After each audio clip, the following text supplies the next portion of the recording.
I can't believe you actually think I'd go to your ex-wife's wedding. Aurora Blake's voice cut through the office like a verdict.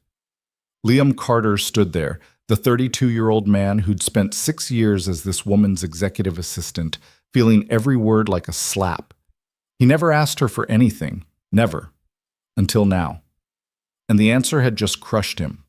But this isn't a story about rejection. This is a story about a man about to be humiliated in front of his daughter, and the woman who finally showed up when he stopped asking. Please follow my story to the end. Hit like, and comment what city you're watching from so I can see how far this story has traveled. The rain started at 6:47 a.m., which meant Liam Carter was already late. He grabbed 2 lunchboxes from the counter, one with carrot sticks his daughter would ignore, one with the granola bars she'd actually eat, and shoved them into her backpack while simultaneously trying to button his shirt cuff with his teeth. The coffee maker beeped. The toast burned. Somewhere upstairs, his 8-year-old daughter Mia was absolutely not putting on her shoes like he'd asked 3 times. Mia, we have 7 minutes. I can't find my other sock. Liam closed his eyes, breathed. The sock was probably under her bed, wedged between the stuffed rabbit and the collection of rocks she insisted were special. He took the stairs 2 at a time, found the sock exactly where he knew it would be, and returned to discover Mia had put on the wrong shoes entirely. Those are your church shoes? They're prettier. They're going to give you blisters by recess. You don't know that. He did know that. He knew it because last month she'd worn them to the park and complained the whole way home. But he also knew that arguing about it would cost them another 4 minutes they didn't have, so he just grabbed her backpack and his briefcase and herded her toward the door. The drive to Riverside Elementary took 12 minutes in good traffic. They had 9. Liam made it in 10, which he considered a personal victory, even if it meant taking a turn slightly faster than the speed limit technically allowed. Mia didn't notice. She was staring out the window, quiet in that particular way that meant she was thinking about something she didn't want to talk about. You okay, kiddo? She shrugged. Liam glanced at her in the rearview mirror. She had his dark hair, but everything else. The sharp cheekbones, the wide green eyes, the way she held her mouth when she was trying not to cry came straight from her mother. Is this about the wedding? He asked carefully. Another shrug. You know you don't have to go if you don't want to. Mom said I have to. Of course she did. Vanessa had that gift, making requirements sound like invitations, making you feel guilty for even considering saying no. Liam had fallen for it for years before he finally realized that's what it was. Well, he said, pulling into the drop-off lane, if you go, I'll be there too, okay? Mia looked at him then, and something in her expression made his chest tight. It wasn't fear, exactly. It was worse. It was doubt. Like she wasn't sure he'd actually show up, like she wasn't sure he belonged there. Okay, she said quietly. She grabbed her backpack and slid out of the car, and Liam watched her walk toward the entrance, those 2 fancy shoes already rubbing at her heels, until she disappeared through the double doors. Then he sat there for another 30 seconds, gripping the steering wheel, trying to remember how to breathe normally. The thing about being a single father that nobody told you was how tired you'd be. Not just physically tired, though there was plenty of that, but tired in a way that went deeper. Tired of always being the one who had to remember everything. Tired of never quite measuring up. Tired of looking at your daughter and wondering if she was starting to see you the way your ex-wife did. As someone who tried hard but never quite got there, Liam shook his head and put the car in drive. He didn't have time for this. He had exactly 43 minutes to get across town, pick up Aurora's dry cleaning, grab her specific brand of sparkling water that only one store carried, and still make it to the office before her 8:15 meeting. He made it with 2 minutes to spare. Blake Enterprises occupied the top 15 floors of the Meridian Tower downtown, a gleaming column of glass and steel that reflected the sky so perfectly it looked like it was made of light. Liam had been working there for 6 years, first as a junior scheduling coordinator, then as senior assistant to operations, and finally as executive assistant to the CEO herself. Aurora Blake. Even her name sounded like money. She was 34, Harvard-educated, terrifyingly brilliant, and so attractive that the first time Liam met her, he'd actually forgotten what he was supposed to say. Not that it mattered. Aurora didn't notice things like that. She noticed missed deadlines, inefficient processes, and whether or not your quarterly projections accounted for international tariff shifts. She noticed if you were useful. And Liam was very, very useful. He arrived at his desk at 8:03 a.m., which meant he had precisely 12 minutes before Aurora's first meeting. Her coffee was already waiting, black, no sugar, extra hot, and he'd already gone through her inbox to flag the 17 emails that actually required her attention versus the 63 that didn't. The office was pristine, glass walls, minimalist furniture, a view of the city that made you feel like you were floating. Aurora's personal office sat behind a frosted partition, visible but untouchable, like everything else about her. Liam had just finished updating her briefing notes when she arrived. She didn't walk into a room. She entered it. There was a difference. Aurora wore a charcoal suit that probably cost more than Liam's monthly rent. Her dark hair pulled back in a way that looked effortless, but definitely wasn't, and she carried herself with the kind of confidence that made people straighten their spines without realizing it. "Morning," she said, not looking at him. "Morning. Coffee's ready. Your 8:15 with the Singapore team has been moved to 8:30 because their side had a scheduling conflict. I pushed your 9 o'clock back 15 minutes to compensate. The contract revisions from legal came in late last night. I've highlighted the 3 sections that contradict what you agreed to verbally. Also, Marcus from accounting called twice yesterday afternoon about the Q3 budget allocation. I told him you'd get back to him by end of week." Aurora took the coffee, took the briefing folder, and finally looked at him. "You're late," she said. 3 minutes. Still late. She wasn't wrong. Liam didn't bother defending himself. Aurora didn't care about excuses. She cared about results. "It won't happen again," he said. She studied him for a moment, and he had the uncomfortable feeling that she could see straight through him, the burned toast, the lost sock, the way Mia had looked at him in the car. But then she just nodded and disappeared into her office, and the moment passed. Liam exhaled and sat down at his desk. Jennifer from HR walked by with her usual morning smile. "Rough morning. Is it that obvious? You've got that look, the 'I've already fought 3 battles and it's not even 8:30 look.'" Liam laughed despite himself. "Pretty much." "Well, you survived. That's something." She continued on to her office, and Liam turned to his computer. Survived. Yeah, that was one way to put it. The morning unfolded in its usual rhythm. Aurora's 8:30 call with Singapore ran 15 minutes over, which meant Liam had to personally call her 9 o'clock and apologize for the delay. At 10, there was an emergency meeting with the VP of Operations about a supplier issue in Taiwan. Liam sat in on that one, taking notes, flagging action items, making sure Aurora had every piece of information she needed before she needed it. At 11, she had him research 3 competing firms for a potential acquisition. By noon, he'd prepared a 12-page analysis complete with financial projections and risk assessments. "This is good," Aurora said when he handed it to her. She was standing by her window, looking out at the city. "Really good." "Thank you. How long did this take you?" "About 90 minutes. She turned to look at him. "Most people would need a full day for this." Liam shrugged. "I know what you're looking for." "Yes," she said slowly. "You do." There was something odd in her tone, something Liam couldn't quite read.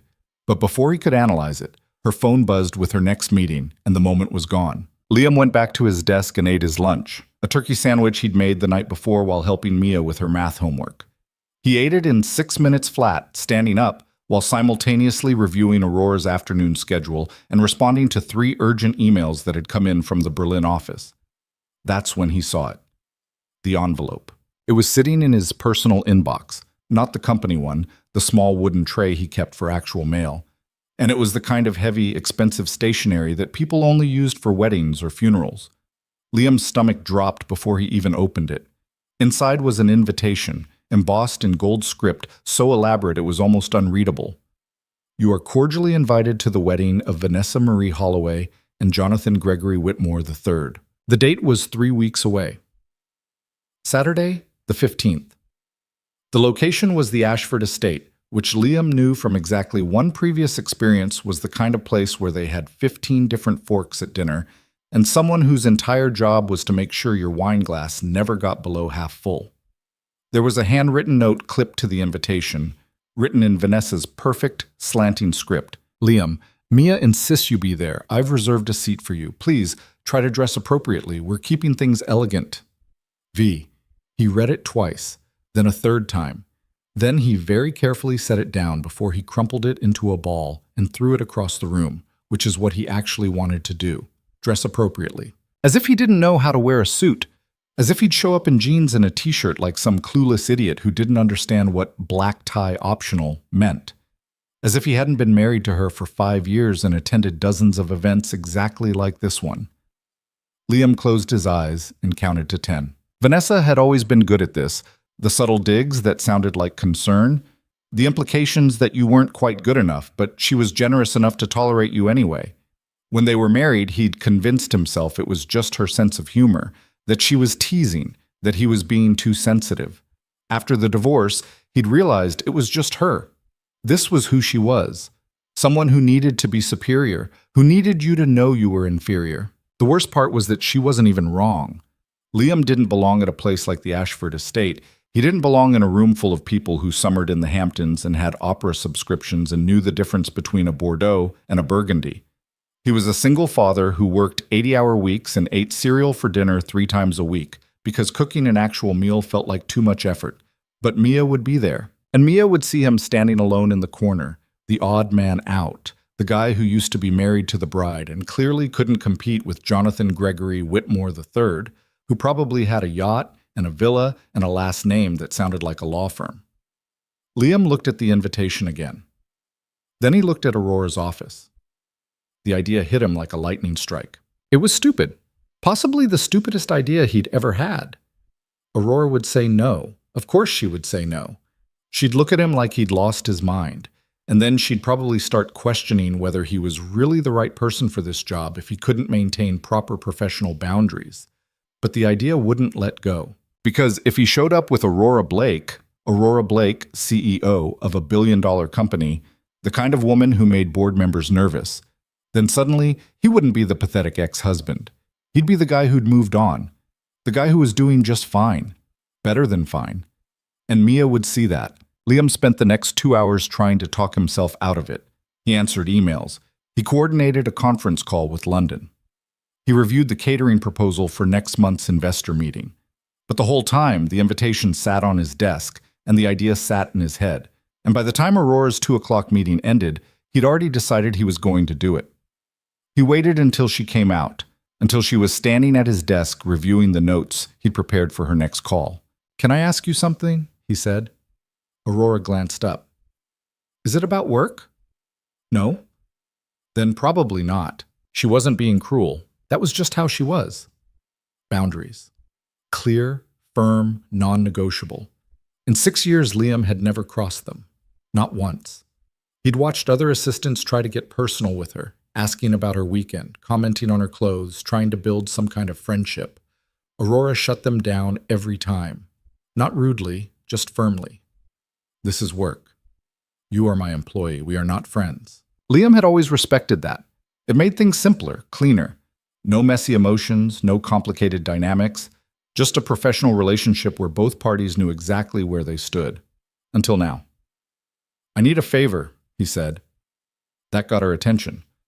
Aurora actually stopped what she was doing and looked at him, really looked at him, like she was trying to figure out if he'd been replaced by an alien.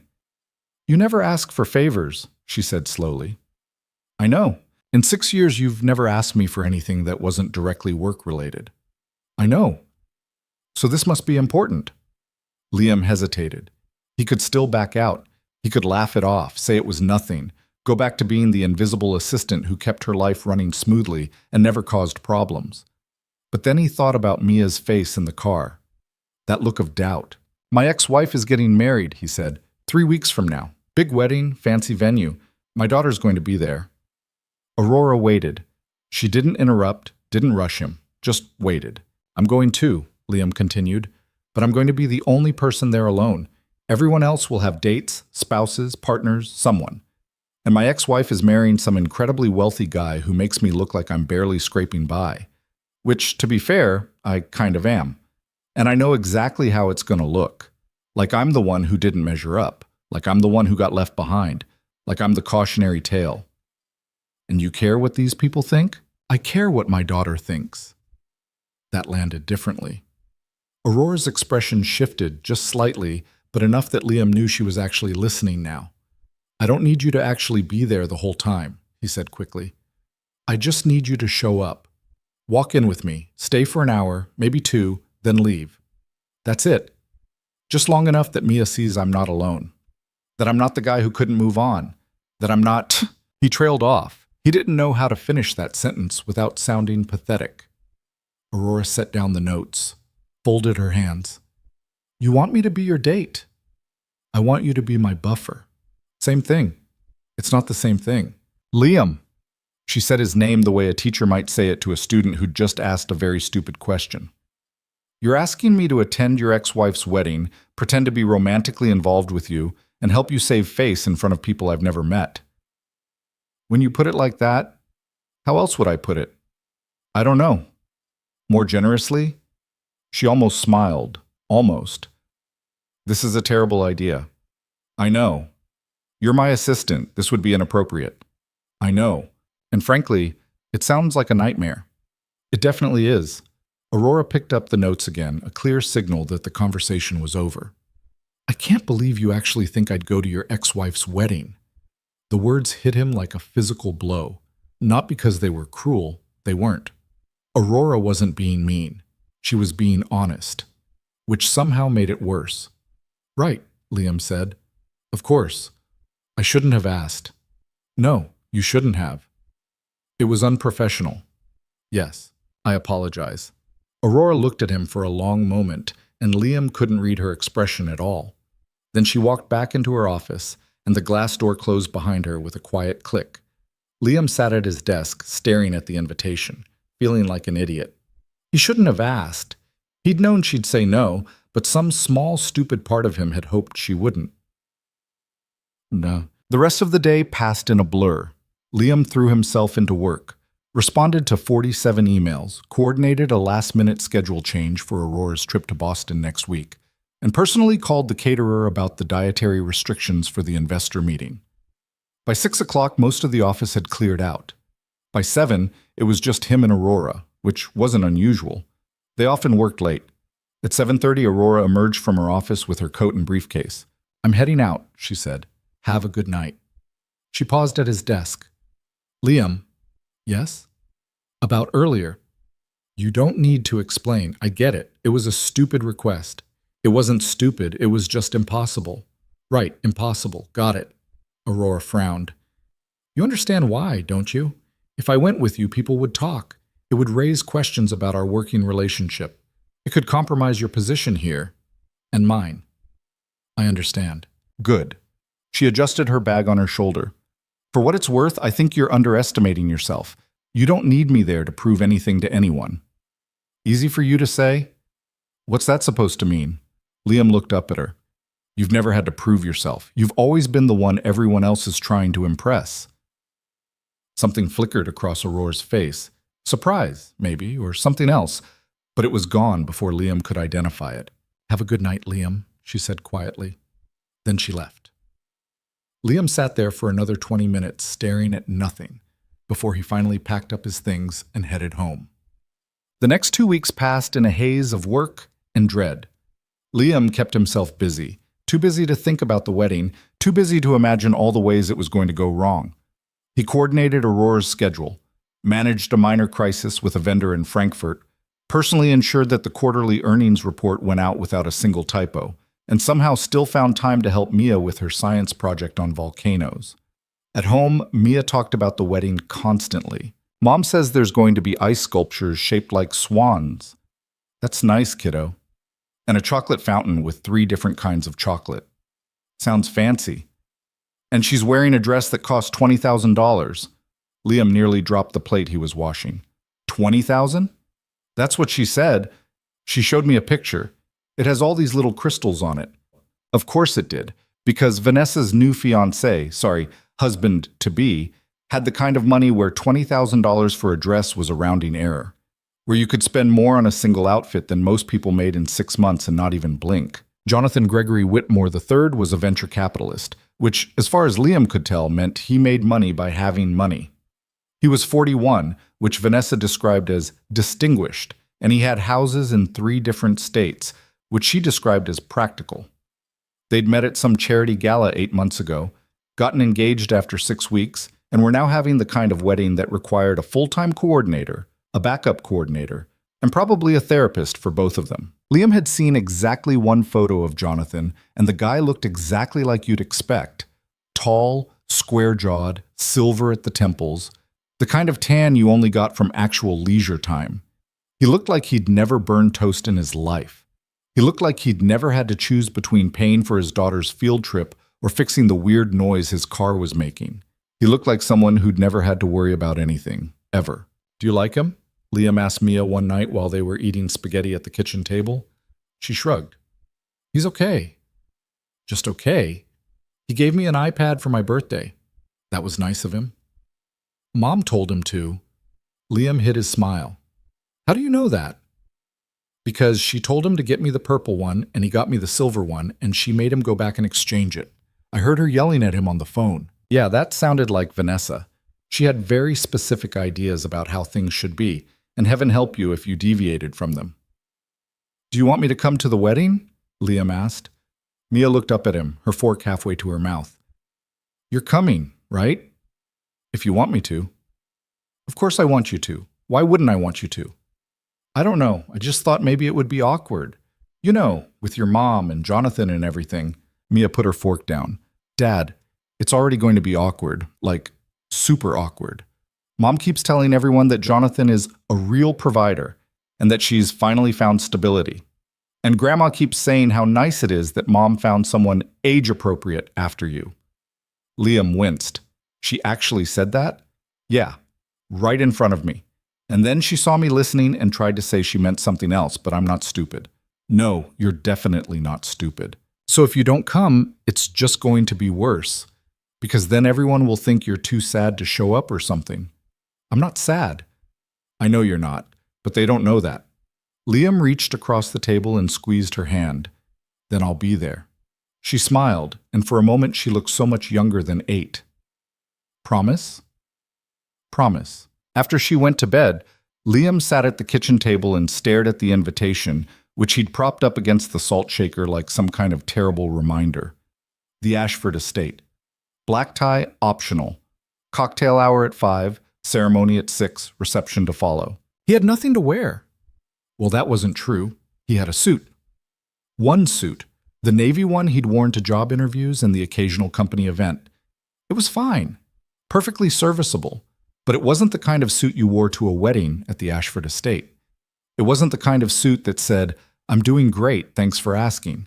It was the kind of suit that said, "I tried."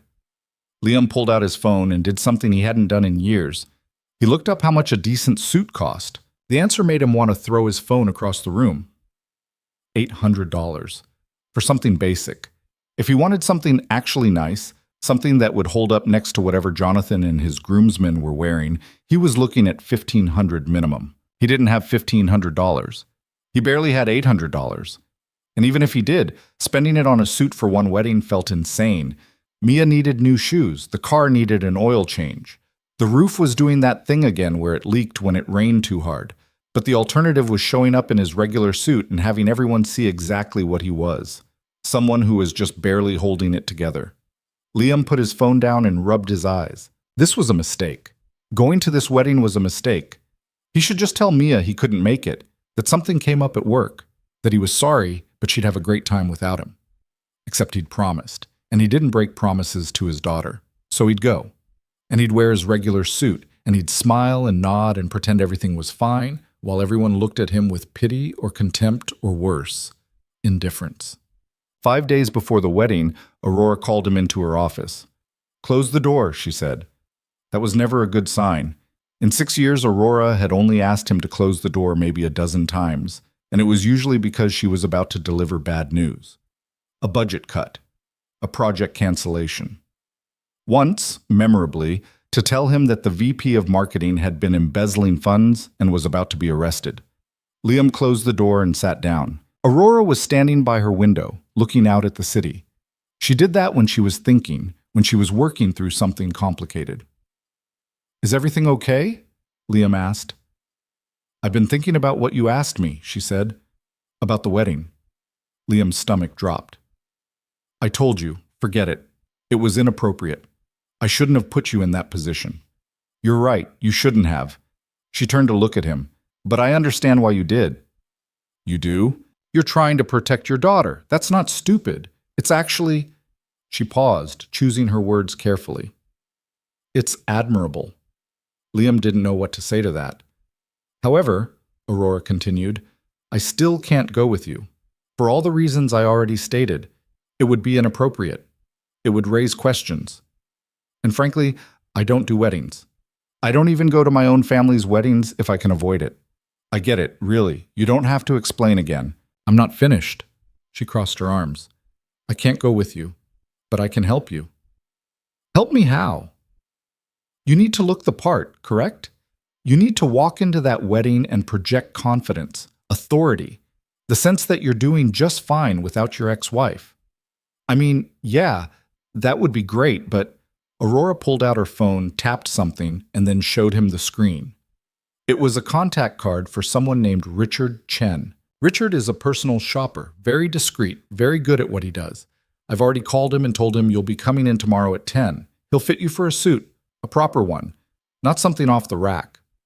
Liam stared at the phone. I can't afford… It's taken care of. What? Consider it a bonus. For 6 years of exceptional work. Aurora, I can't let you buy me a suit. Why not? Because it's too much. Because it's charity. Her expression hardened. Is that what you think this is? I don't know what else to call it. Call it an investment. She put her phone away. You're good at your job, Liam. Better than good. You're the best assistant I've ever had, and I've had 7. You anticipate what I need before I know I need it. You solve problems before they become problems. You make my life easier in about 1,000 different ways, and I don't tell you that often enough. Liam felt his throat tighten. So no, Aurora said. This isn't charity. This is me acknowledging that you deserve to walk into that wedding with your head up. And you can't do that if you're worried about your suit. He wanted to argue. He wanted to tell her it was too much, that he couldn't accept it, that there had to be some kind of ethical violation in letting your boss buy you clothes. But the truth was, he needed this. He needed it so badly, it scared him. Thank you, he said quietly. Aurora nodded. Richard's expecting you at 10. Don't be late. Richard Chen's studio was in a part of downtown Liam had never been to. The kind of neighborhood where the shops didn't have signs out front because if you had to ask what they sold, you couldn't afford it. The studio itself was on the 2nd floor of a converted brownstone. All exposed brick and modern lighting and racks of suits that looked like they cost more than Liam's car. Richard himself was in his 50s, elegant and precise, with the kind of calm authority that made you stand up straighter without realizing it. You must be Liam, he said, shaking his hand. Aurora speaks very highly of you. She does? Oh yes, she said you were intelligent, dependable, and utterly professional. He smiled. She also said you had terrible taste in suits and needed my help immediately. Liam laughed despite himself. Yeah, that sounds like her. Richard led him to a fitting area, a raised platform surrounded by mirrors, and immediately started taking measurements. He worked quickly, efficiently, calling out numbers to an assistant who wrote them down. So, Richard said, Aurora mentioned this is for a wedding? My ex-wife's wedding, actually. Ah. Richard didn't even blink. And you want to make an impression. I want to not look like I'm drowning. Well, we can certainly do better than that. He stepped back, studying Liam with a critical eye. You have good shoulders, good posture. We'll go with something classic but modern. Charcoal gray, I think. Single-breasted, notch lapel. We'll do a subtle pattern in the fabric, nothing loud, just enough to catch the light. And we'll tailor it properly. That's where most people go wrong. They buy an expensive suit and then don't get it fitted correctly. How long does this usually take? For a rush job? 3 days. Aurora said you need it by Saturday, so we're cutting it close, but we'll make it work. Over the next hour, Richard pulled out fabric samples, showed Liam different styles, explained the difference between half canvas and full canvas construction in a way that actually made sense.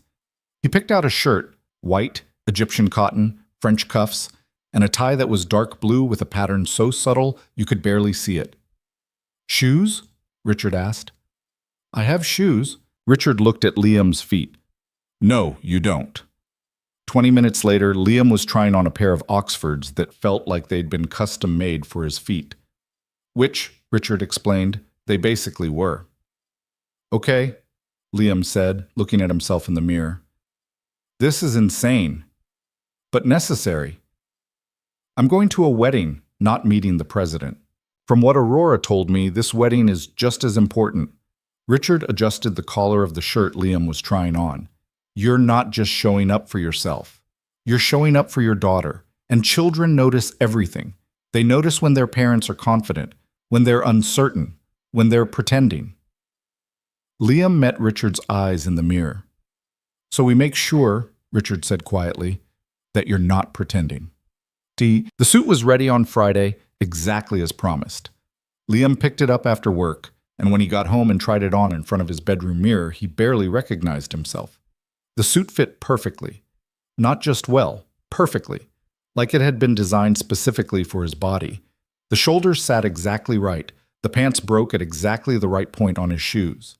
The whole thing made him look taller, broader, more put together than he'd ever looked in his life. Mia knocked on his door. "Dad, can I come in?" "Yeah." She opened the door and stopped dead. "Whoa. Too much?" "You look like a movie star." Liam laughed. "I don't know about that." "No, seriously, you look really good." She came closer, studying him. "Is this for the wedding?" "Yeah." "Mom's gonna freak out." "That's not really the goal." "But it's going to happen anyway." Mia grinned. "Can you wear this when you pick me up from school sometimes? Like, just to show off?" "Absolutely not." "Please, just once. I want Madison Brenner to see my dad looking like he's in a magazine." "Who's Madison Brenner?" "This girl in my class who thinks her dad is so cool because he drives a BMW. But your suit is way cooler than a BMW." Liam knelt down so he was eye level with her. "Kiddo, you know the suit doesn't matter, right? It's just clothes." "I know, but it's nice that you have nice clothes now." "I had nice clothes before." She gave him a look, the same look she gave him when he tried to tell her that the vegetables he'd hidden in her pasta sauce weren't actually there. "Okay," Liam admitted. "Maybe not this nice." "Exactly." She hugged him, quick and fierce. "You're going to do great tomorrow. I know you are."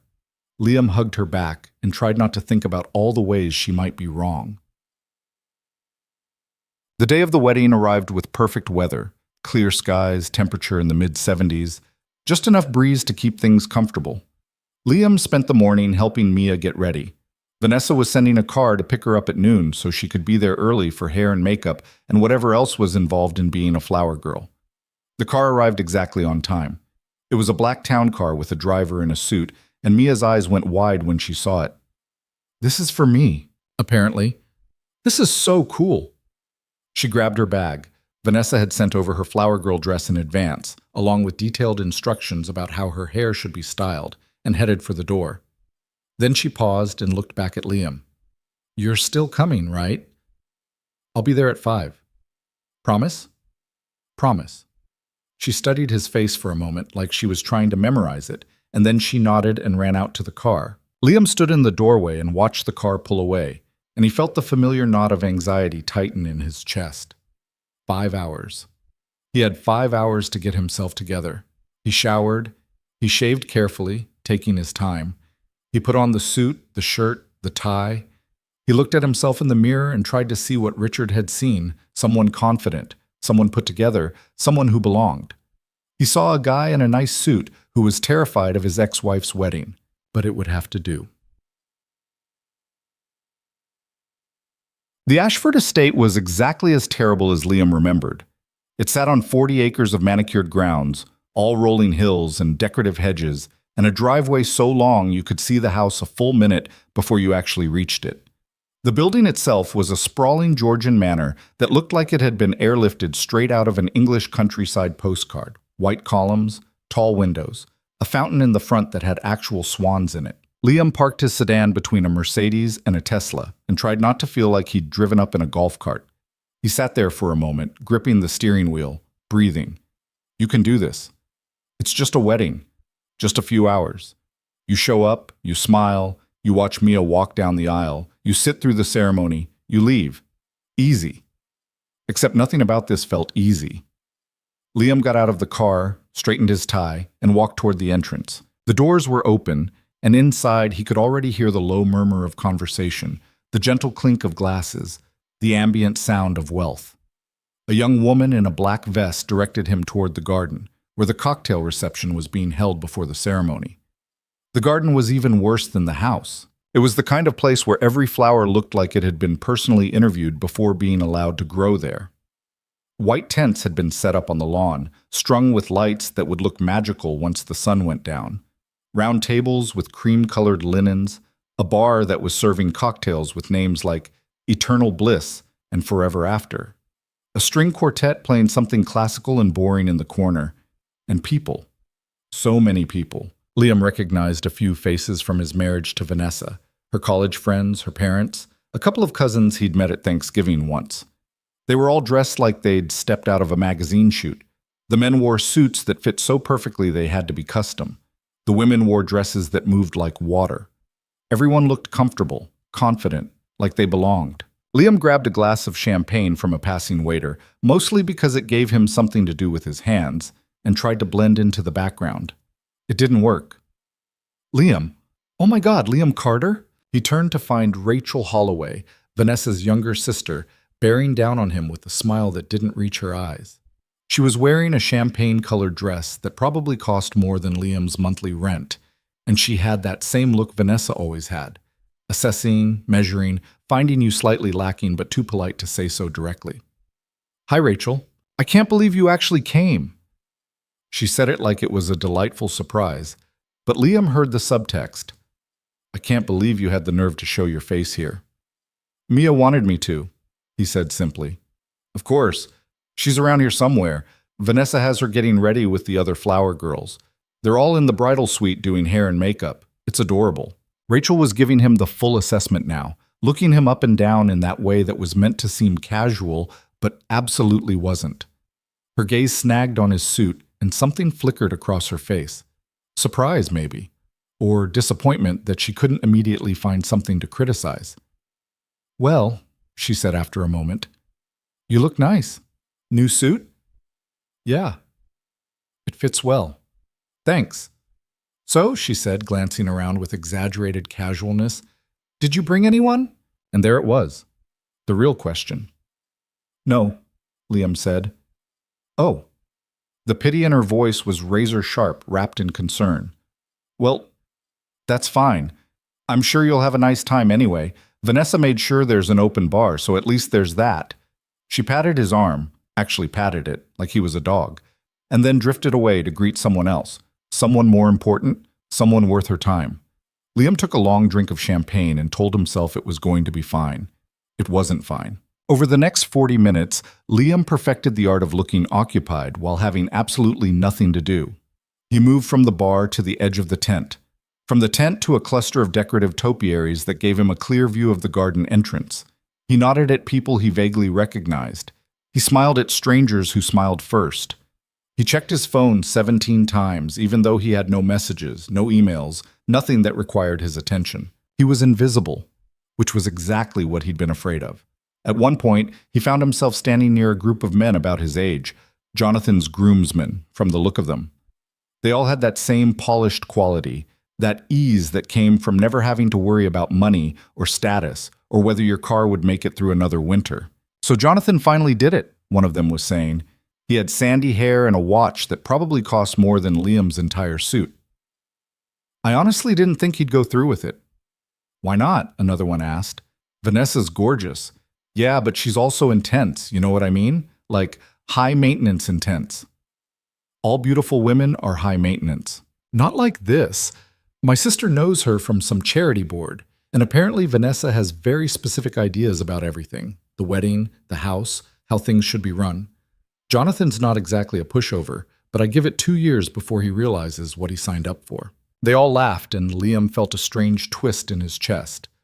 Part vindication. Because yes, Vanessa was exactly that intense, exactly that specific about everything, and part something darker. Because these men were talking about his daughter's mother, the woman he'd once loved enough to marry.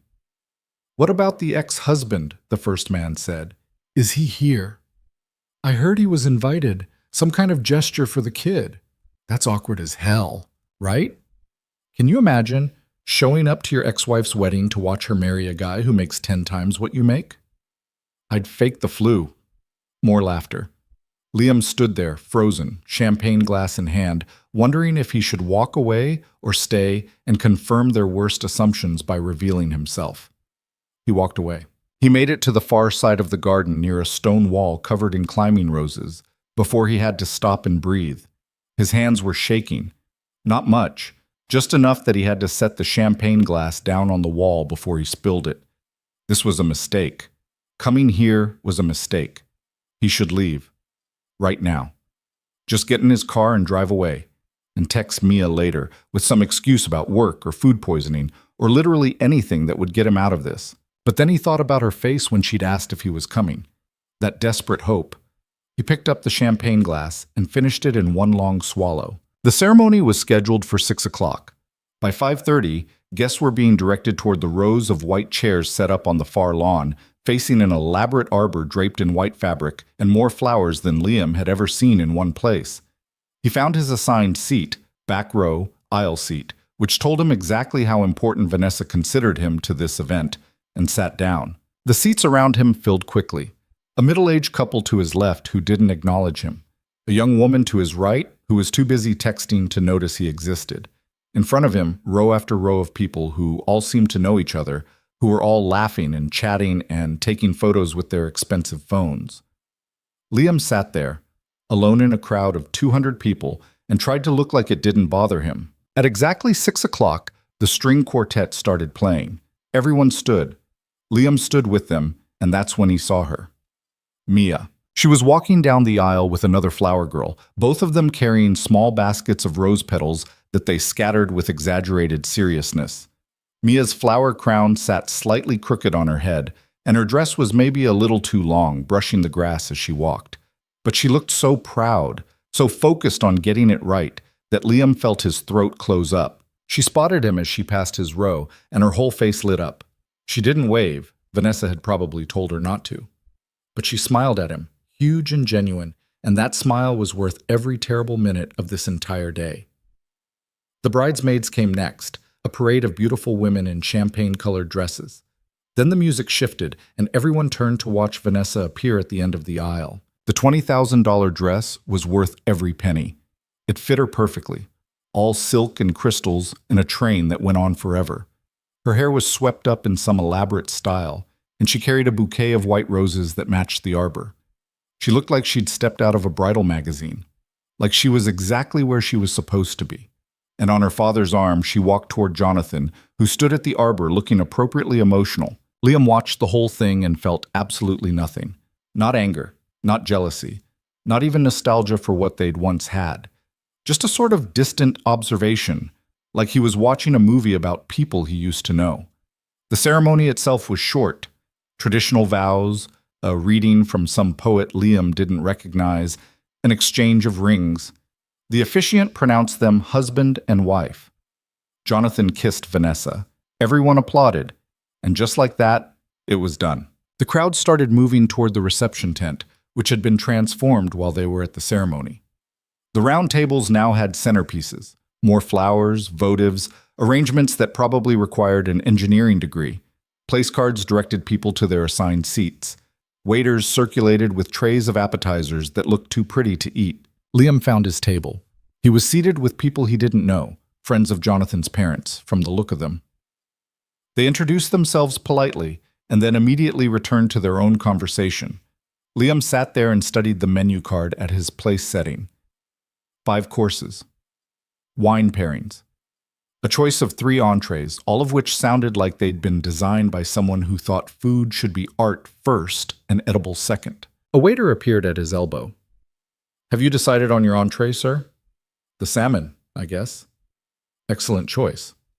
And for wine?" "Whatever you think." The waiter nodded and moved on. Liam looked around the tent. Vanessa and Jonathan were making their entrance now. to thunderous applause. They looked happy, genuinely happy. Jonathan had his arm around her waist, and Vanessa was laughing at something he'd said, and they made their way to the head table where Mia was already sitting with the rest of the wedding party. Mia caught his eye across the tent and waved. Liam waved back. Then someone clinked a glass and the room fell silent, and the speeches began. Jonathan's best man went first. He told a story about their college days, something involving a road trip to Vegas and a misunderstanding with hotel security. Everyone laughed. He told another story about how Jonathan had called him after the first date with Vanessa, saying he'd met the woman he was going to marry. More laughter, some appreciative awes from the crowd. Then Vanessa's maid of honor stood up. She talked about how Vanessa deserved this happiness, how she'd waited for the right person, how Jonathan was everything she'd ever wanted. She raised her glass. To Vanessa and Jonathan, may your love story be as perfect as today. Everyone drank. Dinner was served in waves, an appetizer that Liam couldn't identify, a soup that was somehow both hot and cold at the same time, a salad with cheese that tasted like feet. The salmon eventually arrived, and it was actually good, though the portion was so small Liam knew he'd be hungry again in an hour. The wine kept flowing. The conversation at his table stayed surface level and polite. No one asked him who he was or how he knew the bride and groom. They probably assumed he was someone's plus one, someone's colleague, someone forgettable. By the time dessert was served, some kind of layered chocolate thing with gold leaf on top, because of course there was gold leaf, Liam was starting to think he might actually make it through this. He'd done what he came to do. He'd shown up. Mia had seen him. In another hour or so, he could reasonably slip out without anyone noticing. But then Jonathan stood up. He tapped his glass with a fork, and the room fell silent again. Everyone turned to look at him, expectant, smiling. I just want to thank everyone for being here tonight, Jonathan said. His voice was smooth, practiced, the voice of someone who'd given a lot of toasts at a lot of events. Vanessa and I are so grateful to have all of you celebrate with us. This day wouldn't be the same without you. Polite applause. And I want to take a moment to acknowledge someone special, Jonathan continued. He paused for effect, and Liam's stomach started to sink. Someone who I know this evening might be a little uncomfortable for. No, please no. Vanessa's ex-husband, Liam, is here tonight. Every head in the tent turned toward Liam's table. 200 pairs of eyes, all landing on him at once. Liam felt his face go hot. And I think it takes a lot of class, Jonathan said, to show up and support your daughter, even when it's not easy. Even when you're watching your ex-wife marry someone else. That's putting your child first, and I respect that. Liam wanted to disappear. He wanted the ground to open up and swallow him whole. So, Liam, Jonathan said, raising his glass and looking directly at him across the tent, thank you for being here. Thank you for raising such an amazing little girl. And thank you for loving Vanessa enough, at one point, to create the family that brought Mia into the world. We wouldn't be here without you. Literally. A ripple of laughter went through the crowd. Appreciative, warm, like Jonathan had just said something deeply magnanimous. To Liam, Jonathan said. To Liam, the room echoed. 200 people raised their glasses to him. 200 people drank to his honor. And Liam sat there, frozen, feeling like he'd been stripped naked in front of everyone he'd ever known. It was meant to be gracious, generous, a gesture of goodwill from the groom to the man who'd come before him. But all Liam heard was, look at this guy. Look at the man who wasn't good enough. Look at the man she left behind. Isn't it nice that we're letting him be here? Isn't it charitable of us to acknowledge his existence? He forced a smile, raised his own glass with a hand that shook just slightly, nodded his thanks across the tent to Jonathan, who nodded back with what looked like genuine warmth. And then everyone went back to their desserts, and the moment passed, and Liam was left sitting there with the taste of humiliation in his mouth. The woman next to him leaned over. That was very sweet of Jonathan. Yeah, Liam managed. Very sweet. You must be proud of your daughter. She's adorable. I am. Thanks.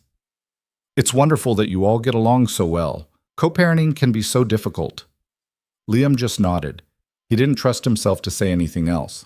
As soon as dessert was cleared, the dancing started. A DJ took over from the string quartet, and the first dance was announced.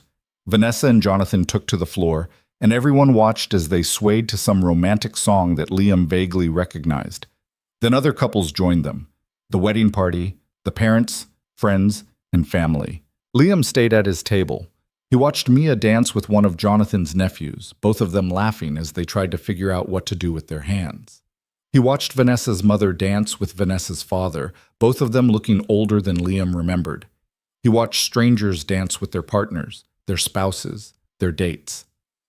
And he sat alone. At some point, Rachel appeared at his table again. She was slightly drunk now, her smile wider, her movements less controlled. "Liam, why aren't you dancing?" "Not really my thing." "Oh, come on, it's a wedding. Everyone dances at weddings." "I'm good here," she pouted. "You're no fun. You never were. That's probably why—" She stopped herself, but Liam knew exactly what she'd been about to say. "That's probably why Vanessa left you." "I should probably head out soon anyway," Liam said. "Early morning tomorrow." "On a Sunday?" "Yeah, work stuff." It was a lie, and Rachel probably knew it, but she didn't push. She just shrugged and wandered off to find someone more interesting. Liam pulled out his phone. It was only 8:30. The reception was scheduled to go until 11, with fireworks at 10. If he left now, he'd miss the cake cutting, the bouquet toss, the last few hours of celebration. He'd also miss 3 more hours of feeling like a ghost at his own ex-wife's wedding. He stood up. He'd find Mia, tell her he had to go, make sure she was okay. Then he'd get in his car and drive home and try to forget this entire day had happened. He made it halfway across the tent before Vanessa intercepted him. "Leaving already?" She looked stunning in the low light, the crystals on her dress catching every reflection. "Yeah, early morning. On a Sunday? That's what I told your sister." Vanessa smiled, but it didn't reach her eyes. "I'm glad you came, Liam. Really. It means a lot to Mia. She's the only reason I'm here." "I know." She paused, and for a moment Liam saw something in her expression that looked almost like regret, but then it was gone. "You look good, by the way. New suit?" "Yeah." It's a significant improvement, and there it was. The dig. Even on her wedding day, even in the middle of her perfect celebration, Vanessa couldn't resist reminding him that he'd needed improvement. "Congratulations again," Liam said. "I hope you're very happy." "I will be." She said it with absolute certainty, like happiness was just another item on her checklist that she'd already marked complete. "Good." Liam started to walk away, but Vanessa caught his arm. Her grip was light, but it stopped him. "You know," she said quietly, "I really did love you. Once." Liam looked at her. At this woman he'd married, lived with, built a life with. This woman who'd given him the best thing in his life, his daughter, and then systematically dismantled everything else. "I know," he said, "but not enough." He pulled his arm free and walked away, and Vanessa didn't try to stop him again. He found Mia sitting at the kids' table, drinking punch and talking to another flower girl. She saw him coming and jumped up. "Dad, are you leaving?" "Yeah, kiddo, I've got an early morning." Her face fell. "But you'll miss the fireworks." "I know. I'm sorry." "Can't you stay just a little longer?" "I really can't." Mia looked down at her shoes, the white ones Vanessa had bought specifically for today, and Liam could see her trying not to cry. "Hey," he said, kneeling down so they were eye level. "Did you have fun today?" "Yeah." "Did you do a good job as flower girl?" "I think so." "You did. You were perfect. I was so proud of you." She looked up at him then, and her eyes were wet. "But you're leaving." "I have to, but I'll see you tomorrow when your mom drops you off, okay? And we can get ice cream, and you can tell me all about the rest of the party. Promise?" "Promise." She hugged him, fierce and tight, and Liam held her for a long moment before letting go. "Love you, kiddo." "Love you too, Dad." He stood up, gave her one last smile, and walked out of the tent before she could see his own eyes starting to burn. The parking lot was dark, lit only by a few decorative lanterns that cast long shadows across the gravel. Liam found his car, still wedged between the Mercedes and the Tesla, and got in. He sat there for a moment, gripping the steering wheel, trying to steady his breathing. He'd done it. He'd survived. It had been exactly as terrible as he'd feared, maybe worse, but he'd made it through. And Mia had seen him there. That was what mattered. Liam started the engine and pulled out of the parking lot.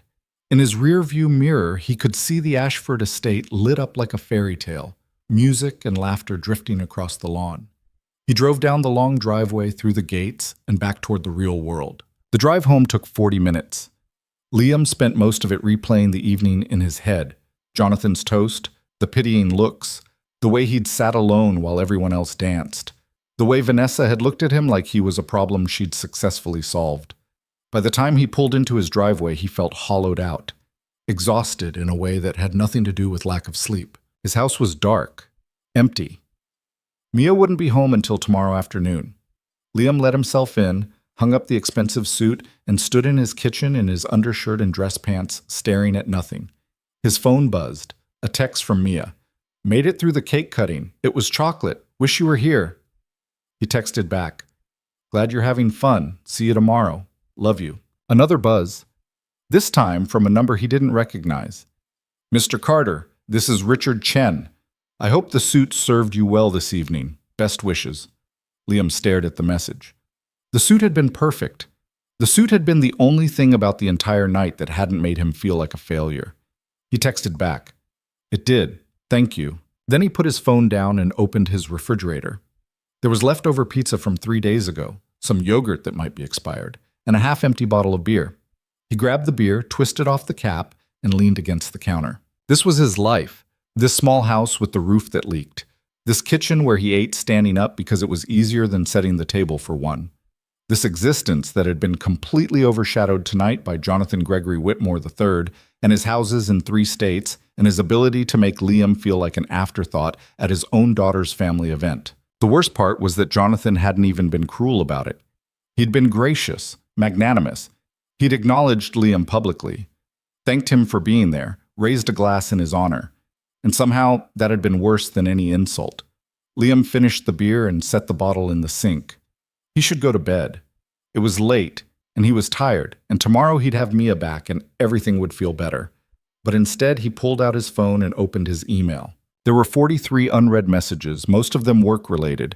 He scrolled through them automatically, flagging the ones that needed Aurora's attention, filing the ones that didn't. It was mindless, mechanical, something to occupy his brain so he didn't have to think about the wedding. One email caught his eye. It was from Aurora, sent at 7:15 that evening. The subject line was blank. Liam opened it. I hope you survived. A. He stared at the message for a long moment. It was so unlike Aurora to send something personal, something that acknowledged anything outside of work. She never asked how he was doing. She never checked in on his personal life. But she'd sent this. Tonight, while he was sitting in that tent surrounded by people who made him feel invisible. Liam hit reply and typed, Barely. Thank you for asking. He sent it before he could overthink it. Then he went upstairs, brushed his teeth, and lay down in bed with his clothes still on. He stared at the ceiling and tried not to think about Jonathan's toast or Vanessa's smile or the way every person in that tent had looked at him like he was someone to be pitied. His phone buzzed again. Another email from Aurora. You're stronger than you think you are. Liam read it 3 times. Then he put his phone on the nightstand and closed his eyes. Maybe she was right. Maybe he was stronger than he thought. But tonight, he didn't feel strong. He felt like he'd been run over by something large and indifferent, something that didn't even notice it had crushed him.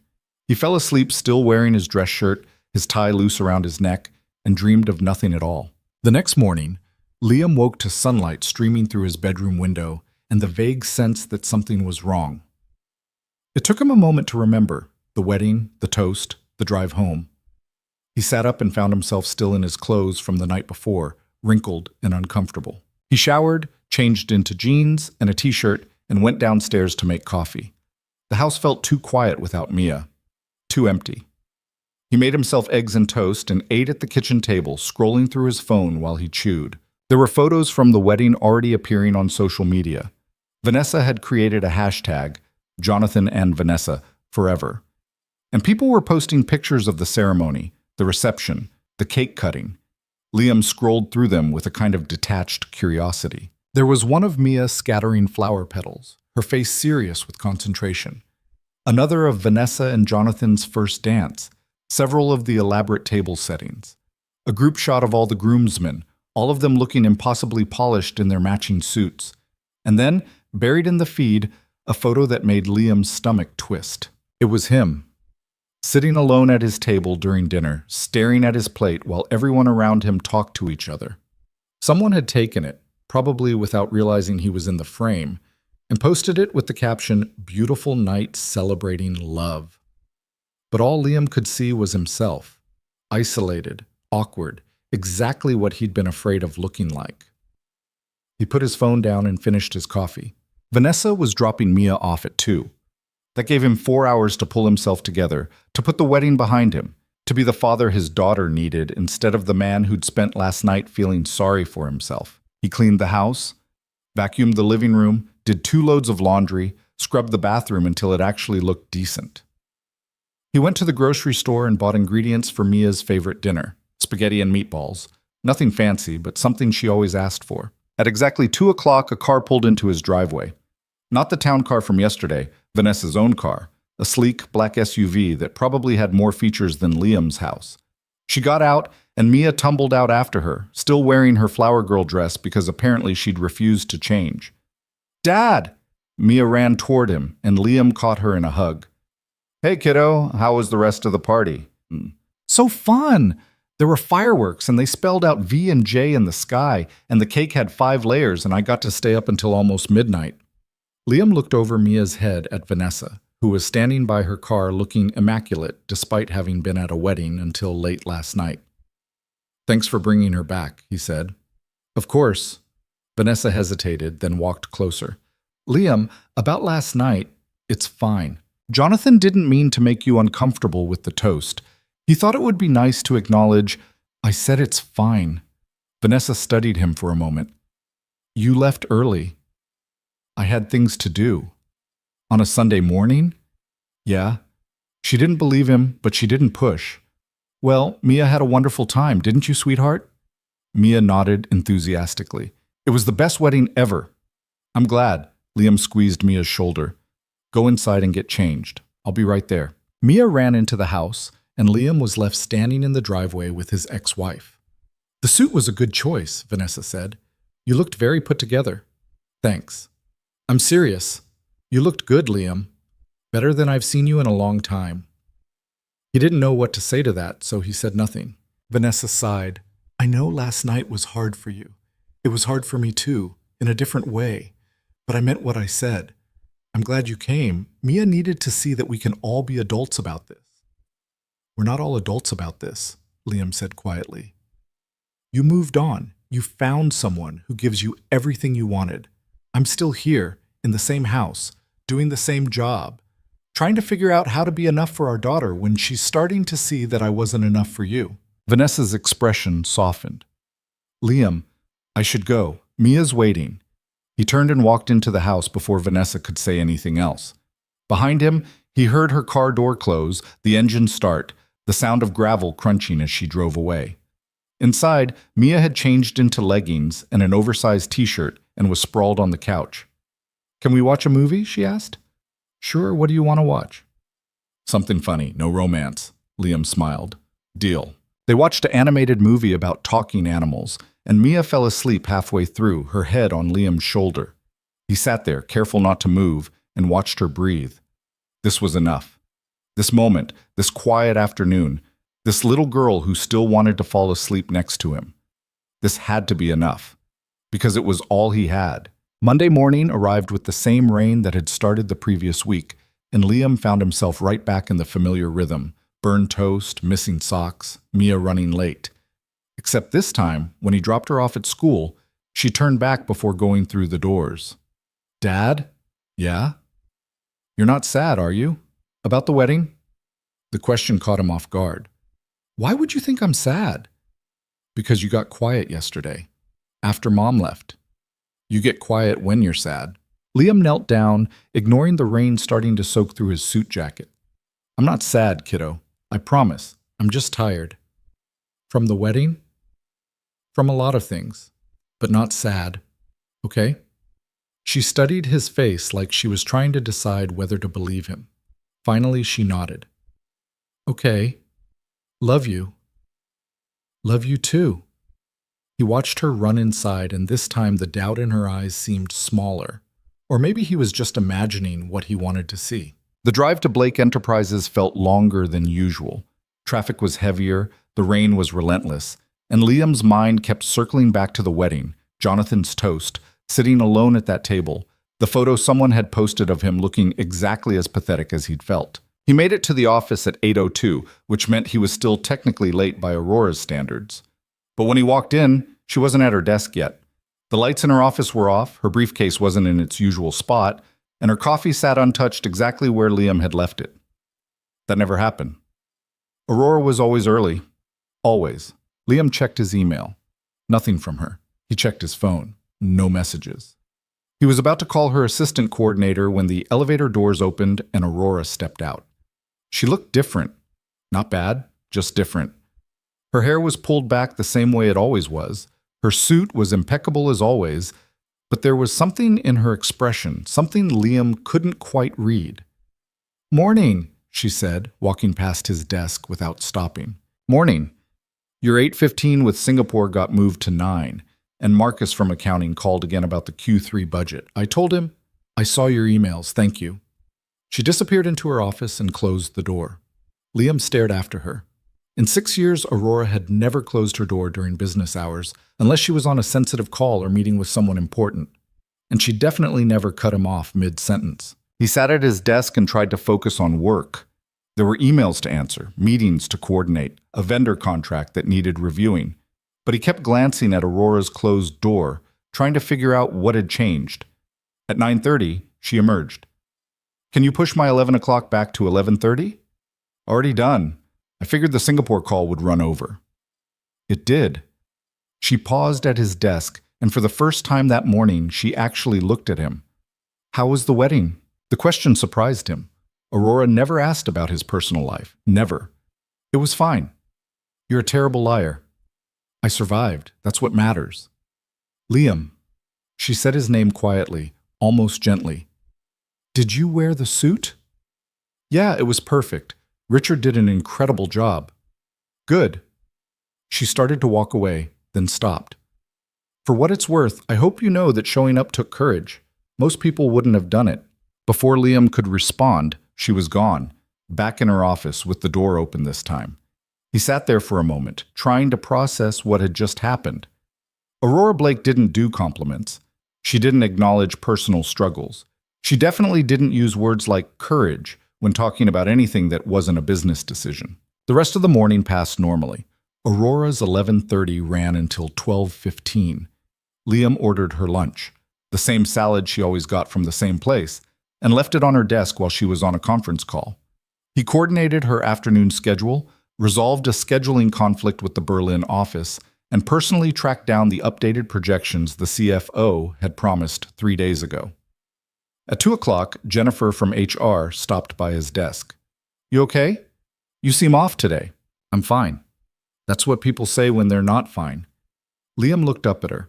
Jennifer had been at Blake Enterprises almost as long as he had, and she'd developed an annoying talent for reading people. "Just a rough weekend," he said. "Want to talk about it?" "Not really." "Okay, but if you change your mind, I'm around." She glanced at Aurora's office. "Is she okay? She seems off too." "I wouldn't know." "Right. Because you two definitely don't have some weird telepathic thing going on where you anticipate her needs before she knows she has them." "That's literally my job, Jennifer." "No, your job is to manage her schedule and answer her emails. The rest of it, the knowing exactly what she needs, the solving problems before they exist, that's something else." Before Liam could argue, his phone buzzed. A text from Vanessa. "Mia left her overnight bag at our place. Can you pick it up or should I drop it off?" He texted back, "I'll pick it up after work." Jennifer was still standing there. "Everything good?" "Yeah, just coordinating with my ex-wife." "Fun." A blast. She left, and Liam tried to focus on the vendor contract he was supposed to be reviewing, but his mind kept drifting back to the wedding, to Jonathan's house in 3 states, to the way Mia had asked if he was sad. At 5:30, Aurora called him into her office. "Close the door," she said. Liam did. That familiar knot of anxiety started forming in his chest. The closed door was never good news. "Sit," Aurora said. He sat. She was standing by her window, looking out at the city. The late afternoon light turned everything gold, and for a moment she looked less like a CEO and more like a person who was very, very tired. "I need to apologize," she said. "For what?" "For how I responded when you asked me to go to the wedding. I was dismissive. I made it about professional boundaries and appropriateness, and I didn't stop to consider what you were actually asking for." Liam had no idea what to say. Aurora Blake didn't apologize. She made decisions, she gave directives, she expected excellence, but she didn't apologize. "You didn't do anything wrong," he said carefully. "I did, though. You came to me for help, real help, and I shut you down without thinking about why you were asking. That was unfair. Aurora, you had every right to say no. It was an inappropriate request. Maybe. But you're not just my assistant, Liam. You're—" She paused, seeming to struggle with the words. "You're someone I respect, someone I trust. And when you asked me for something, I should have at least considered it instead of dismissing it immediately." "You did consider it, and you made the right call." She turned to look at him. "Did I? Because from what you just told me this morning, the wedding was exactly as difficult as you thought it would be. And you went through it alone. I'm used to doing things alone. That doesn't mean you should have to." The statement hung in the air between them. Liam felt something shift, not dramatically, not obviously, but enough that he noticed. "Why are you telling me this?" he asked. Aurora walked back to her desk and sat down. For the first time in 6 years, she looked uncertain. "Because I've been thinking about what you said, about how your daughter sees you, about how you're afraid she's starting to see you the way your ex-wife did, as someone who wasn't enough. I shouldn't have said all that. It was unprofessional. It was honest." She folded her hands on her desk. "And it made me realize something. I've worked with you for 6 years, Liam. 6 years of you anticipating my needs, solving my problems, making my life easier in ways I don't even notice until they're done. And in all that time, I've never once asked you if you needed anything. Not once. That's not your job. Maybe not. But it says something about me, doesn't it? That I can be so focused on my own work, my own goals, that I don't see the people around me struggling." Liam didn't know how to respond to this. He'd never seen Aurora like this. Reflective, almost vulnerable. It felt like he'd walked into the wrong office, the wrong conversation. "You're not responsible for my personal problems," he said finally. "No, but I'm responsible for how I treat the people who work for me, and I could have been kinder when you asked for help." She picked up a pen, set it down again. "So I'm sorry, for what it's worth." "It's worth a lot, actually. Thank you." They sat in silence for a moment. Outside, the city was starting to light up as the sun set, thousands of windows turning gold and orange. "How bad was it?" Aurora asked quietly. "The wedding." Liam considered lying, considered saying it was fine, awkward, but manageable, nothing he couldn't handle. But something about the way Aurora was looking at him, really looking at him, not through him, made him tell the truth. The groom gave a toast about me, thanking me for showing up, for being a good father, for creating the family that made their happiness possible. He said it took class to be there. That sounds like it was meant to be generous. It was. That's what made it worse. Because everyone in that room, 200 people, they all turned to look at me, and I could see it in their faces. The pity. The relief that they weren't me. And my daughter was there, watching all of it, seeing her father reduced to an honorable mention in someone else's love story. Aurora's expression didn't change, but something in her eyes did. "I'm sorry. It's fine, it's over. I survived it." Surviving isn't the same as being okay. No, but it's all I've got right now. Aurora stood and walked back to the window. "I underestimated what you were dealing with. I thought it was about pride, about not wanting to look bad. I didn't realize it was about your daughter, about how she sees you. Everything's about how she sees me. I'm all she has that's stable. Her mom has this whole new life now, the rich husband, the big house, the picture-perfect existence. And I'm just the guy who burns toast and works too much and can't afford to take her to Disneyland. You're also the guy who shows up, every day, who puts her first, even when it costs you. That doesn't feel like enough anymore. It is enough. You just can't see it yet." Liam looked at her, this woman who commanded boardrooms and billion-dollar deals, and wondered how she could possibly understand what he was going through. As if reading his mind, Aurora turned to face him. "My father left when I was 9. Just walked out one day and never came back. My mother raised me and my sister alone, working 2 jobs, barely keeping us fed. And I spent years angry at him. Years. Liam had never heard Aurora talk about her family. Never. But the older I got, she continued, the more I realized I wasn't angry that he left. I was angry that he didn't fight to stay. That he chose the easy way out instead of doing the hard work of being present, of being enough even when it felt impossible. She looked directly at Liam. You're doing the hard work. Your daughter will understand that eventually. What if she doesn't? Then you keep showing up anyway. Because that's what love looks like. The words settled over Liam like a weight. He wanted to believe her. Wanted to believe that showing up was enough, that Mia would see past the small house and the modest income, and the fact that her father couldn't compete with Jonathan Gregory Whitmore III. I should let you get back to work, he said, standing. Liam, he stopped at the door. If you ever need to talk, Aurora said, about anything, not just work, I'm here. I may not be good at it, but I'm here. Thank you. That means more than you know. He left her office and went back to his desk, and for the rest of the afternoon he couldn't shake the feeling that something fundamental had shifted between them. After work, Liam drove to Vanessa's new house to pick up Mia's overnight bag.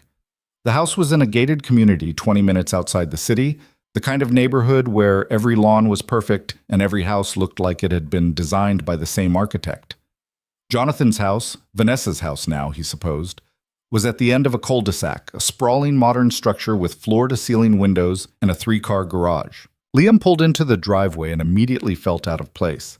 His sedan looked like a toy next to the Range Rover and the BMW parked in the open garage. He texted Vanessa, I'm here. A minute later, the front door opened and Vanessa came out carrying Mia's purple overnight bag. She was wearing yoga pants and a fitted top, her hair in a ponytail, and she looked effortlessly put together even in casual clothes. Thanks for coming to get this, she said, handing him the bag through the car window. Mia was upset she forgot it. No problem. Vanessa glanced back at the house, then leaned against Liam's car. Can I ask you something? Sure. Are you okay? You seemed off at the wedding, and when you dropped Mia off yesterday, you seemed, I don't know, defeated. I'm fine. Liam. I said I'm fine, Vanessa. She crossed her arms. You're allowed to be not fine, you know. It was a difficult situation. You mean watching my ex-wife marry a man who has everything I don't? Yeah, that was a little difficult. That's not fair, isn't it? Come on, Vanessa. Jonathan has 3 houses. 3. I have 1 house that I can barely afford, with a roof that leaks and a kitchen that hasn't been updated since 1987. He drives cars that cost more than I make in a year. He gave Mia an iPad for her birthday like it was nothing. And I'm over here trying to decide if I can afford to take her to the movies this weekend. Money isn't everything. Liam laughed, sharp and bitter. Easy to say when you have it. I didn't marry Jonathan for his money. No, you married him because he can give you the life you always wanted, the life I couldn't give you. Vanessa's expression hardened. Is that what you think? That I left you because you didn't make enough money? Didn't you? I left you because you had no ambition, because you were content to stay in the same job, the same house, the same life forever. I wanted more. Not more money, more everything. More adventure, more excitement, more possibility. And you wanted safe. I wanted stable, for our daughter. Stable is another word for stuck, Liam, and I wasn't going to spend the rest of my life stuck. They stared at each other across the car, years of resentment and hurt rising to the surface. I should go, Liam said. Wait. Vanessa softened slightly. I didn't mean that the way it sounded. You're a good father. You've always been a good father, but you and I wanted different things. We still want different things. And that's okay. Is it? It has to be, for Mia's sake. Liam put the car in reverse. Tell Jonathan thanks for the toast. It was very generous of him. Liam. But he was already backing out of the driveway, already leaving before he said something he'd regret. The drive home was a blur. By the time Liam pulled into his own driveway, his small, modest, leaking roof driveway, he felt wrung out. He sat in the car for a long moment, staring at his house, wondering when it had started feeling like a monument to everything he'd failed to achieve. His phone buzzed. An email from Aurora. Stop beating yourself up. You're doing better than you think. A. Liam read it 3 times. Then he got out of the car, grabbed Mia's bag, and went inside. The rest of the week passed in a strange haze. Work continued as normal, meetings, emails, crises that Liam solved before they reached Aurora's desk. But something had changed between them. Aurora asked him how he was doing, actually asked, and waited for a real answer. She thanked him for things she used to take for granted. She even bought him coffee one morning when she stopped at the cafe downstairs, which had never happened in 6 years. "I was already getting one for myself," she said when he looked surprised. "It's not a big deal." But it was a big deal. Because Aurora Blake didn't do things without a reason. On Thursday afternoon, Liam was reviewing Aurora's schedule for the following week when she emerged from a meeting looking frustrated. "Problem?" he asked. "The Tokyo team wants to move the quarterly review to next Friday, which conflicts with the board meeting.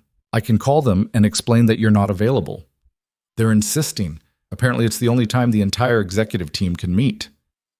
Liam pulled up the calendar.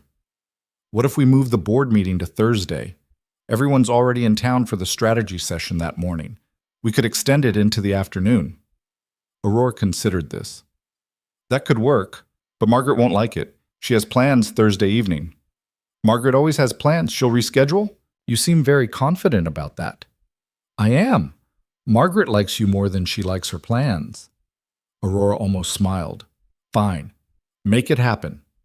Liam spent the next hour coordinating with board members, rescheduling the Tokyo call, and personally calling Margaret to explain the change. By 5 o'clock, everything was sorted. "Done," he said, walking into Aurora's office. "Thursday at 2. Everyone confirmed except David, who's still on a plane, but his assistant said he'll be there." "Thank you. Just doing my job." Aurora looked up from her computer. "No, you do more than your job. You always have." Liam didn't know what to say to that, so he just nodded and went back to his desk. At 6:30, when most of the office had cleared out, Aurora stopped at his desk on her way out. "Do you have plans tonight?" she asked. "Just picking up Mia from Vanessa's at 7. "Why?" "No reason. I was just curious." She started to leave, then turned back. "Liam, can I ask you something?" "Sure."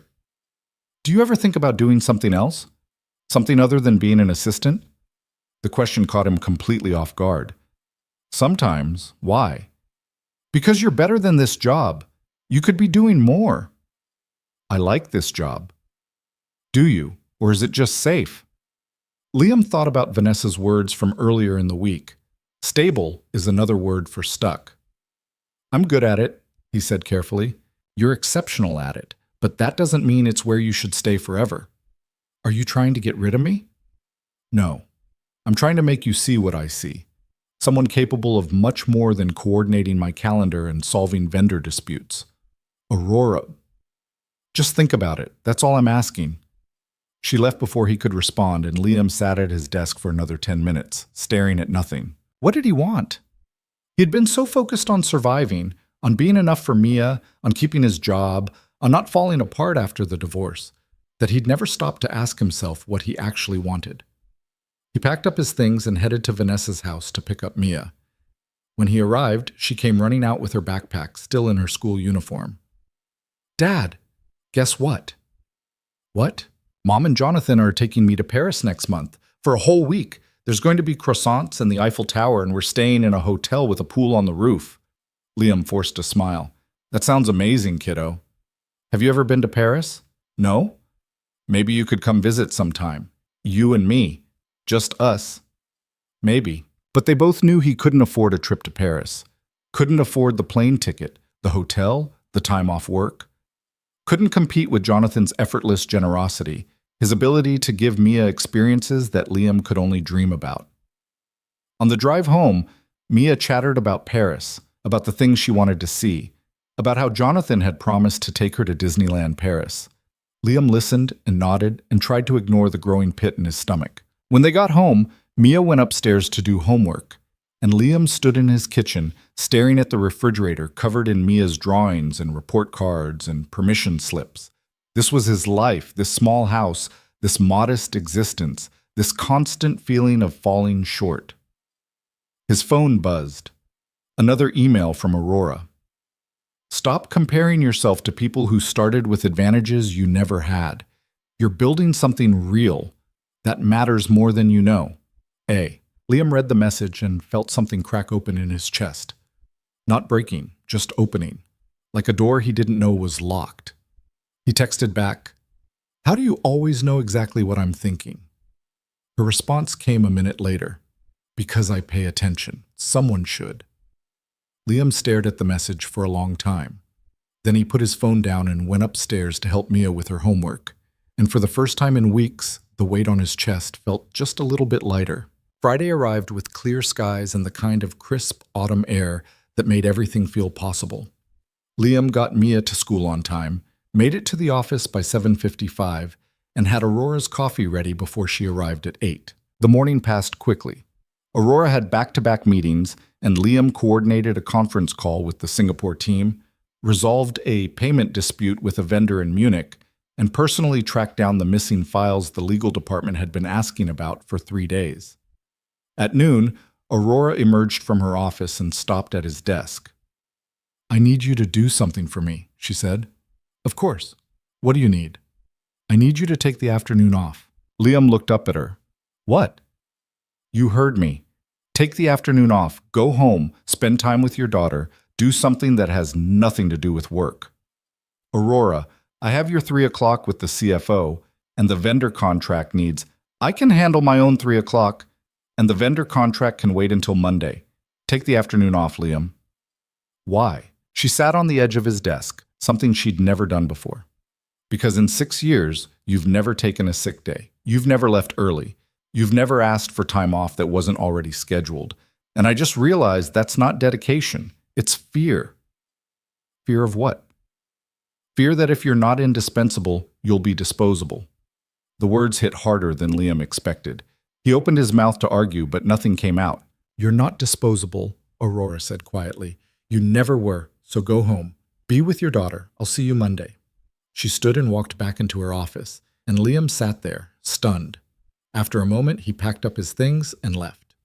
He picked up Mia from school early, which delighted her, and they went to get ice cream even though it was barely 1 in the afternoon. They sat in the park, eating their cones, and Mia told him about a project she was working on about the solar system. "Jupiter has this big red spot," she said, "and it's actually a storm that's been going for hundreds of years." "That's pretty cool." "Yeah, but kind of sad too. Like imagine being stormy for that long." Liam looked at his daughter, this bright, thoughtful little person, and felt something shift. Not dramatically, just enough to notice. "You're pretty smart. You know that?" he said. "I know. Mom says I get it from her." "What about me? Do you get anything from me?" Mia thought about this seriously. "You're good at fixing things, and you never give up, even when things are hard." "Is that a good thing?" "Yeah, it's my favorite thing about you." Liam felt his throat tighten. "Thanks, kiddo."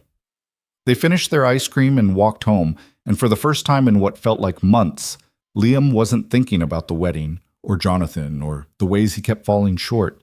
He was just there, present, with his daughter. And maybe that was enough. That weekend passed quietly, almost peacefully. Liam and Mia made pancakes on Saturday morning, burning the first batch, getting the second one mostly right, and spent the afternoon at the library. Mia picked out 5 books about space, and Liam grabbed a thriller he'd never have time to read but felt obligated to check out anyway.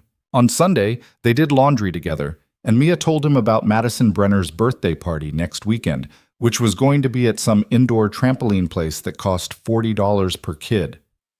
"Do you want to go?" Liam asked, folding one of her shirts. "I don't know. Madison's kind of mean sometimes." "Then why would you go to her party?" "Because everyone else is going.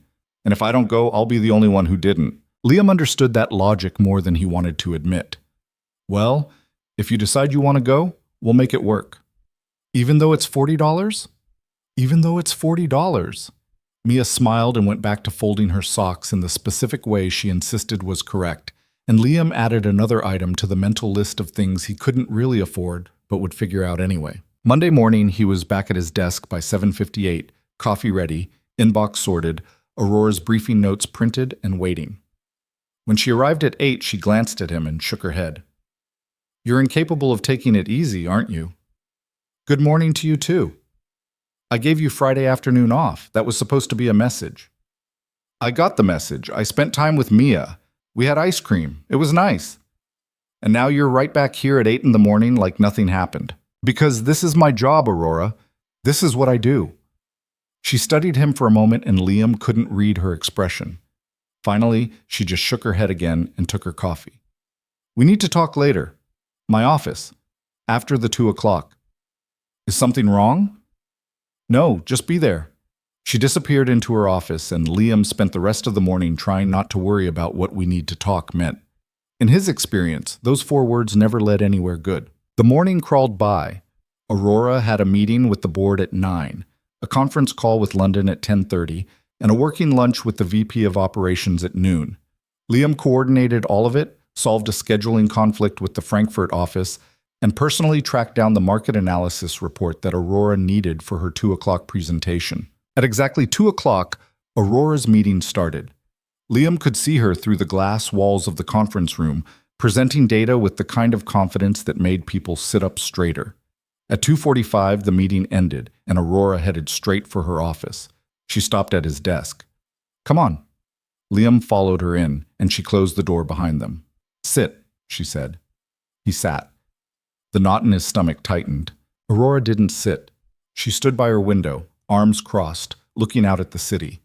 After a long moment, she spoke. I'm going to ask you something, and I need you to be honest with me. Okay. If you could do anything, any job, any career, anywhere, what would it be? Liam blinked. What? You heard me. If money wasn't an issue, if you didn't have to worry about stability or benefits or supporting your daughter, what would you actually want to do? I don't understand where this is coming from. Just answer the question. Liam thought about it. Really thought about it. When was the last time someone had asked him what he wanted? Not what he needed, not what was practical, but what he actually wanted. I don't know, he said finally. That's not an answer. It's the only answer I have. I've spent so long focused on surviving that I forgot to think about anything else. Aurora turned to face him. That's what I thought. And that's why I'm going to make you an offer. An offer? I want to promote you, move you out of the assistant role and into something where you can actually use your brain for more than just coordinating my schedule. Liam's heart started racing. Aurora? Before you say anything, hear me out. You're wasted as an assistant. You're smart, you're strategic, you see problems before they happen and solve them before they become crises. I've watched you do it for 6 years, and it's time someone gave you credit for it. I appreciate that, but there's an opening in operations, senior strategic analyst. It's a real position with real responsibilities. You'd be working on acquisitions, market analysis, long-term planning, and the pay is almost double what you're making now. Liam felt like the floor had dropped out from under him. Double? Plus better benefits. And you'd have a team. People reporting to you instead of you reporting to someone else. It sounded too good to be true, which meant it probably was. Why are you doing this? Liam asked. Because you deserve it. Because I should have done it years ago. And because I'm tired of watching you settle for less than you're worth. I'm not settling. I like being your assistant. Do you? Or is it just safe? There it was again, that word, safe. The same word Vanessa had used, except when Vanessa said it, it was an accusation. When Aurora said it, it sounded like concern. I can't take that job, Liam said. Why not? Because I don't know how to do it. I've been an assistant for 6 years. I coordinate schedules and answer emails and solve small problems. I don't do acquisitions or market analysis or you absolutely do. You just don't realize it. Every time you've researched a vendor, that's market analysis. Every time you've negotiated a contract, that's strategic thinking. Every time you've coordinated a multi-department project, that's operations management. You've been doing the work already. This just gives you the title and the pay to match. Liam wanted to believe her. Wanted to believe he was capable of more than what he'd been doing. But the fear was stronger. The fear of failing, of proving Vanessa right, of losing the one thing that had been stable in his life. I need to think about it, he said. Fair. But Liam? Aurora's expression softened. At some point, you're going to have to stop being afraid of what happens if you try and fail. Because staying where you are just to avoid failing, that's failing too. She walked back to her desk and pulled out a folder. This is the job description. Read it, think about it, and let me know by Friday. Liam took the folder and left her office, his mind spinning. The rest of the week was a blur. Liam went through the motions of his job while secretly reading and rereading the job description Aurora had given him. Senior Strategic Analyst. It sounded important. It sounded like someone who knew what they were doing. It didn't sound like him. But the salary did something to him. The number sat in his brain like a beacon. With that kind of money, he could fix the roof. He could take Mia to Disneyland. He could stop choosing between field trips and car repairs. He could breathe. On Wednesday night, he was helping Mia with her homework when she asked him a question that stopped him cold. "Dad, are we poor?" Liam looked up from the math worksheet he'd been checking. "What?" Madison said her mom said that people who live in old houses like ours are poor. "Are we poor?" Liam set down his pen carefully. Madison's mom doesn't know what she's talking about. But are we? We're not rich, kiddo, but we're not poor either. We have everything we need. But not everything we want. Nobody has everything they want. Not really. Mia chewed on her pencil, thinking. Jonathan has everything he wants. How do you know that? Because Mom said so. She said Jonathan worked really hard and now he can have anything he wants. Liam felt that familiar twist in his chest. Well, good for Jonathan. Did you work hard? Yeah, I work hard every day. Then why can't you have what you want? It was an innocent question, an 8-year-old's logic, but it cut deeper than anything Vanessa or Jonathan or anyone at that wedding had said. It's complicated, kiddo. That's what adults say when they don't want to explain. Liam couldn't help but smile. You're too smart for your own good, you know that? I know, so what's the real answer? He thought about how to explain it. How some people started with advantages. How success wasn't just about hard work. How the world wasn't as fair as we wanted it to be. But Mia was 8. She didn't need that burden yet. The real answer is that I do have what I want. I have you, and that's more important than anything else. But wouldn't it be nice to have other stuff too? Yeah, it would be nice. Mia went back to her homework, satisfied with that answer, and Liam sat there thinking about Aurora's offer, about what it would mean to take a risk, about what it would mean to stay safe. On Thursday, Vanessa called him. I need to talk to you about Mia's schedule. What about it? Jonathan and I want to take her to Paris the second week of October, which is technically your week. I was hoping we could switch. Liam pulled up the custody calendar on his phone. That's fall break. I already took those days off work. I know, but this is a once-in-a-lifetime opportunity for her. The Paris trip. We've already booked the flights. Without asking me first? Liam, don't make this difficult. It's Paris. What were you planning to do with her for fall break? Take her to the same park you always go to? The comment stung because it was true. He had been planning to take her to the park. Maybe the science museum if he could afford the admission. Nothing that compared to Paris. I'll think about it, he said. What's there to think about? Do you really want to be the father who kept his daughter from Paris? I want to be the father she spends time with. Remember me? The guy who's supposed to matter? Of course you matter. But you matter here too. In the decisions we make for her future, in the experiences she gets to have. And Paris is an experience she'll remember forever. Liam closed his eyes. When do you need to know? By tomorrow. The tickets are refundable until then. Fine, I'll let you know tomorrow. He hung up and sat at his kitchen table, staring at nothing. That night, he couldn't sleep. He kept thinking about Mia's question, are we poor? And Vanessa's implication that he was holding their daughter back from opportunities. He kept thinking about the job Aurora had offered him, about the salary that could change everything, about the risk of leaving something safe for something unknown. At 2 a.m, he gave up on sleep and went downstairs. He made coffee and sat in the dark kitchen, the job description folder open on the table in front of him. His phone buzzed. A text from Aurora. You're awake, aren't you? Stop overthinking. The answer is yes, take the job. He texted back. How do you know I'm awake? Because I know you. You're sitting in your kitchen, drinking bad coffee, making a list of all the reasons you're not qualified. You are qualified. Take the job. What if I fail? What if you don't? Liam stared at the message for a long time. Then he typed, I'll give you my answer tomorrow. I already know your answer. You're just afraid to say it out loud. She was right. He knew she was right. But knowing it and doing something about it were two different things. Friday morning, Liam dropped Mia at school and drove to work on autopilot. He'd made his decision about the job, but he still needed to tell Aurora, and he needed to call Vanessa about Paris. He got to the office early and found Aurora already there, which was unusual. She was standing at his desk, looking at something on his computer screen. "Morning," he said. She turned. "Morning. I was just checking your calendar. You have me in back-to-back meetings from 9 to 3. When exactly was I supposed to eat lunch?" "I scheduled a working lunch with the CFO at 12:30. You said you wanted to discuss the Q4 projections. I said I wanted to review them, not during lunch." "I'll fix it." "No, it's fine. I'm just giving you a hard time." She paused. "Have you made a decision?" "About the job?" "No." "About what to have for dinner?" "Yes, about the job." Liam set down his briefcase. "I want to say yes, I really do. But I need to ask you something first." "Go ahead." "If I take this job and I'm terrible at it, what happens?"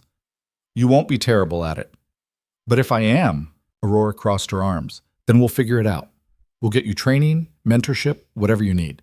But Liam, you need to understand something. I don't offer promotions to people I don't believe in. I'm not doing you a favor. I'm making a strategic decision for this company. You're good at what you do. It's time you got credit for it." "Okay. Okay. You'll think about it? Or okay, you'll take the job?" "Okay. I'll take the job." Aurora's face broke into something that almost looked like a smile. "Good. I'll have HR draw up the paperwork. You start in 2 weeks." "2 weeks?" "I need time to find someone to replace you, and you need time to transition out of your current role. Speaking of which, I'm going to be impossible to work with for the next 2 weeks. Just warning you."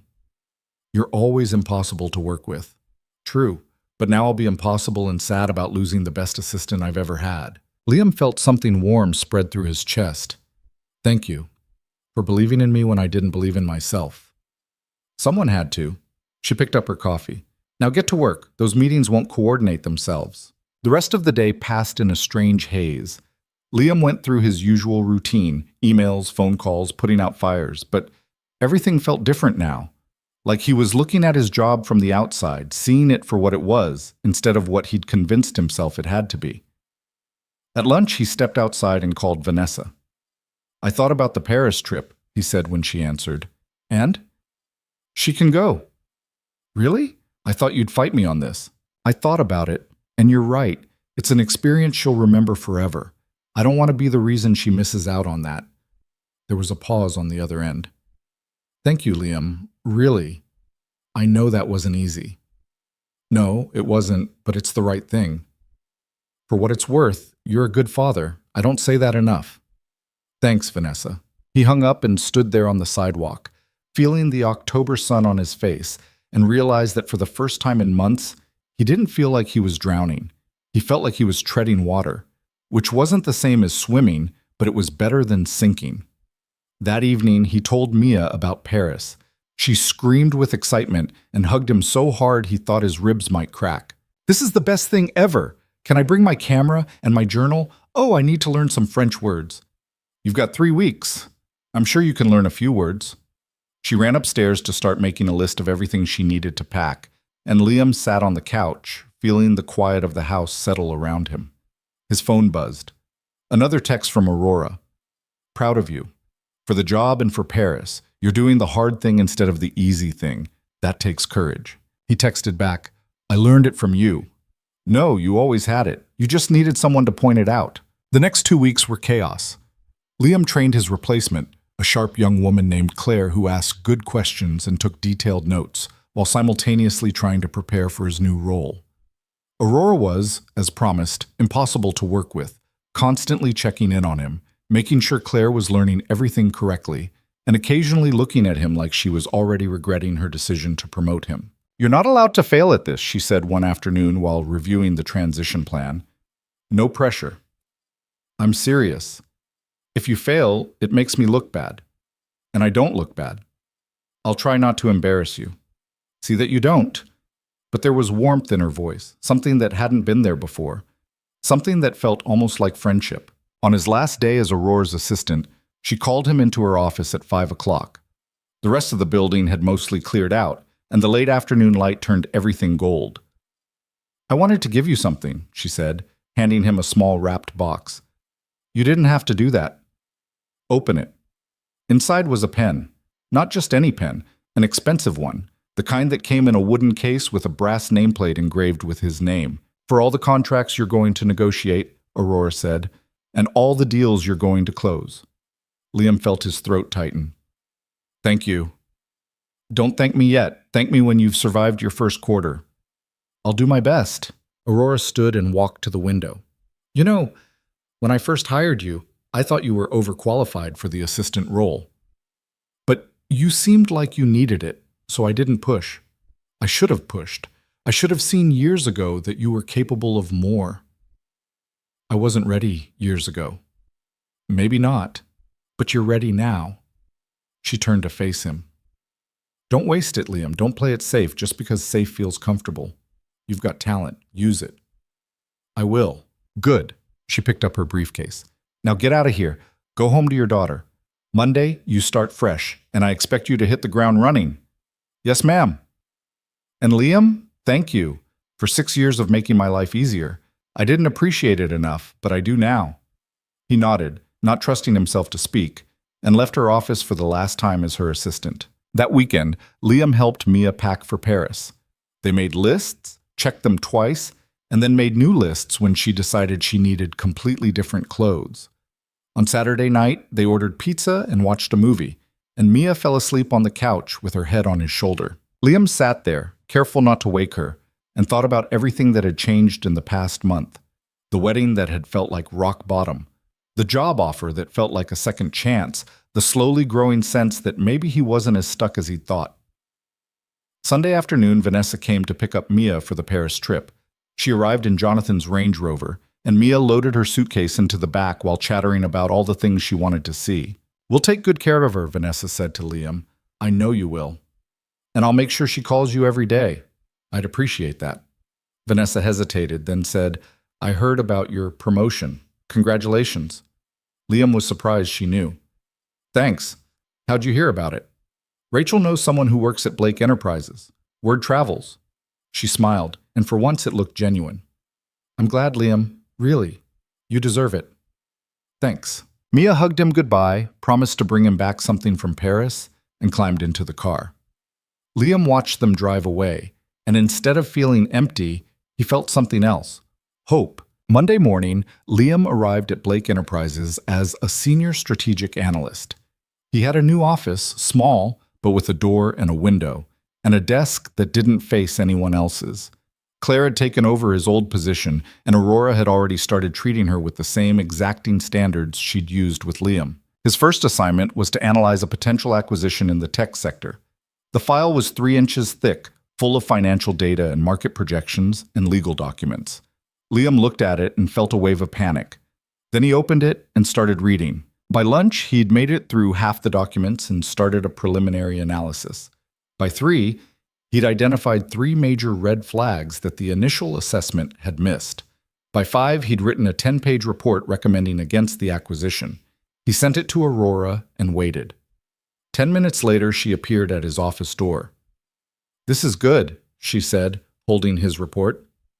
Really? You caught things our acquisition team missed. I'm forwarding this to the board." "Just like that?" "Just like that." She leaned against the doorframe. "See? I told you that you could do this. It's only the first day, and you're already proving me right. Keep it up."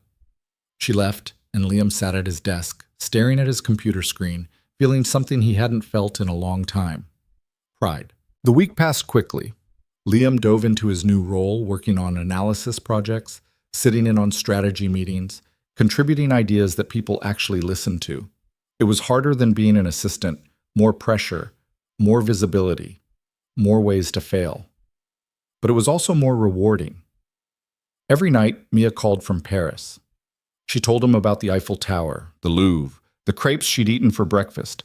She sent him pictures of everything, and Liam saved every single one. On Thursday night, she called with big news. "Dad, you won't believe what happened." "What?" "Jonathan took us to this really fancy restaurant. and there was this woman there who recognized Mom from college, and they started talking, and it turns out this woman works for some big fashion company in New York. And she asked Mom if she wanted to do some consulting work, and Mom said yes, and now we might move to New York. Liam's heart stopped. What? Isn't that crazy? New York, like actual New York. Yeah, crazy. He tried to keep his voice steady. Does that mean you'd move there too? I don't know, maybe. Mom said we'd have to figure it out, but it would be so cool to live in New York. After they hung up, Liam sat in his kitchen, staring at nothing. New York. If Mia moved to New York, he'd lose half his time with her, maybe more. Custody agreements didn't work well across state lines. Vanessa would have all the leverage, the money, the resources, the ability to give Mia experiences he never could. He pulled out his phone and texted Aurora. Need advice, can I call you? She responded immediately. Call now. He did. She answered on the first ring. What's wrong? He explained about New York, about the possibility of losing Mia, about feeling like he was back at the wedding all over again, watching his ex-wife build a life that eclipsed his completely. Aurora listened without interrupting. When he finished, she was quiet for a moment. Liam, I'm going to tell you something, and I need you to hear it. You are not the same man who went to that wedding a month ago. You're not the man who sat alone at that table while everyone pitied you. You took a risk. You took the job. You proved you're capable of more. And if Vanessa tries to take Mia away, you fight. You don't give up. You don't assume you've already lost. What if I can't win? Then you fight anyway, because that's what parents do. They fight for their kids even when the odds are against them. I'm scared. I know, but you're also stronger than you think. You've already proven that. They talked for another 20 minutes, and by the time they hung up, Liam felt steadier. Not confident, exactly, but steadier. Friday afternoon, Vanessa called. We need to talk about Mia. I'm listening. The New York opportunity is real. Jonathan has contacts there, and they want me to start in January, which means we'd be moving at the end of December. And Mia? She'd come with us, obviously. Nothing about this is obvious, Vanessa. We have joint custody. You can't just move her across the country without discussing it with me. I am discussing it with you, right now. No, you're telling me. That's different. There was a long pause. What do you want me to say, Liam? That I'll turn down this opportunity because it's inconvenient for you? I want you to acknowledge that I'm her father, that I matter, that my time with her matters. Of course it matters. But this is a huge opportunity for our family. Your family, not mine. Liam, I'll talk to a lawyer, figure out my options. You're not seriously going to fight me on this. Watch me. He hung up before she could respond. Then he sat at his desk, heart pounding, and realized he'd just drawn a line in the sand. And for the first time in his life, he wasn't backing down. The lawyer's office smelled like old books and expensive wood polish. Liam sat across from a woman named Patricia Greenfield who had 30 years of family law experience and a reputation for not backing down. She listened while he explained the situation, Vanessa's move to New York, the custody arrangement, his fear of losing Mia. Here's the reality, Patricia said when he finished. She can't just take your daughter across state lines without your consent or a court order. The custody agreement is binding. If she wants to move, she either needs your permission or she needs to petition the court to modify custody, and courts don't look kindly on parents who try to unilaterally uproot children. So I have options? You have leverage, which is better than options. She leaned forward. But I need to ask you something. What do you actually want here? Do you want to stop the move entirely, or do you want to ensure you maintain significant custody? Liam thought about Mia's excitement on the phone, talking about New York. He thought about the opportunities Vanessa could give her there, the experiences, the life. I don't want to hold her back, he said slowly. I just don't want to disappear from her life. Then we negotiate. We make sure that whatever happens, you're still her father in practice, not just on paper. Over the next week, Patricia handled the legal communications while Liam focused on his new job and waited for Mia to come home from Paris. The waiting was the hardest part. Not knowing what would happen, not being able to control the outcome, not being certain if fighting was brave or selfish. On Tuesday afternoon, Aurora found him staring at his computer screen without actually seeing anything on it. You're doing it again, she said from his doorway. Doing what? overthinking yourself into paralysis. She came in and closed the door. Talk to me. There's nothing to say. I hired a lawyer. We're negotiating. Now I wait. That's the facts. What about what you're feeling? Liam looked at her, this woman who a month ago had been his boss and nothing more, and now somehow had become the person he told things to. I'm terrified, he admitted. Terrified that no matter what I do, I'm going to lose her. Not all at once, but slowly. Birthday parties I'll miss because I can't afford to fly to New York every month. School plays I won't see. Homework I can't help with because she's not here. And one day she'll realize that her life is there, with them, and I'm just the guy she visits sometimes. Aurora sat down across from him. You want to know what I see? I see a man who showed up to a wedding that humiliated him because his daughter needed him there. I see someone who took a job that scared him because he wanted to give her a better life. I see a father who's willing to fight for his kid even when the odds are stacked against him. That's not someone who's going to disappear from her life. That's someone who's going to fight like hell to stay in it. What if fighting isn't enough? Then you fight harder. She paused. Liam, I told you about my father leaving. What I didn't tell you is that my mother had chances to make things easier for herself. Men who wanted to marry her, job opportunities in other cities, a whole life she could have built without us. But she stayed. She fought. She chose us every single day, even when it was hard. Especially when it was hard. That's what Mia will remember. Not whether you had as much money as Jonathan or took her to as many places. She'll remember that you chose her every time. Liam felt something break open in his chest. Thank you. Don't thank me. Just don't give up. That night, Mia came home from Paris. Vanessa dropped her off, and Mia ran into the house with her suitcase, talking a mile a minute about everything she'd seen. She gave Liam a small Eiffel Tower keychain and a box of French chocolates, and showed him approximately 400 photos on her camera. It was the best trip ever, Dad. The best. I'm glad, kiddo. After she'd gone upstairs to unpack, Liam walked Vanessa back to her car. Your lawyer called mine, she said. I know. You're really going to fight me on this? I'm really going to make sure I don't lose my daughter. Vanessa's expression softened. I never wanted to take her away from you, Liam. I just want to give her opportunities. So do I. That's why I'm fighting. Not against the move, but for my place in her life. What are you proposing? Summer with me. Every summer, not negotiable. Plus every other major holiday. And regular visits, at least one weekend a month, alternating who travels. I'll fly to New York when it's my turn. You bring her here when it's yours. Vanessa was quiet for a long moment. That's more than the current custody arrangement. I know, but if you're taking her 3,000 miles away, I need more than what we have now, not less. Let me talk to Jonathan. This isn't about Jonathan. This is about Mia. About you and me being her parents, no matter where either of us lives. She nodded slowly. Okay, let me think about it.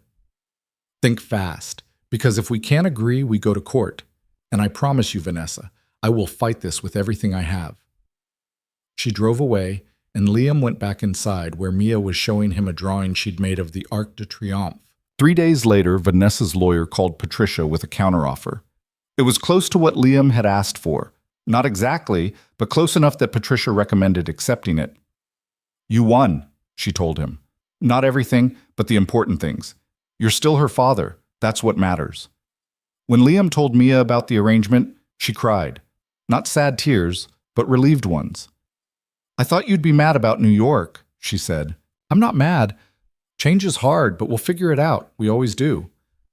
Promise you won't stop being my dad? Mia. He pulled her close. I couldn't stop being your dad if I tried. That's not how this works. You're stuck with me forever.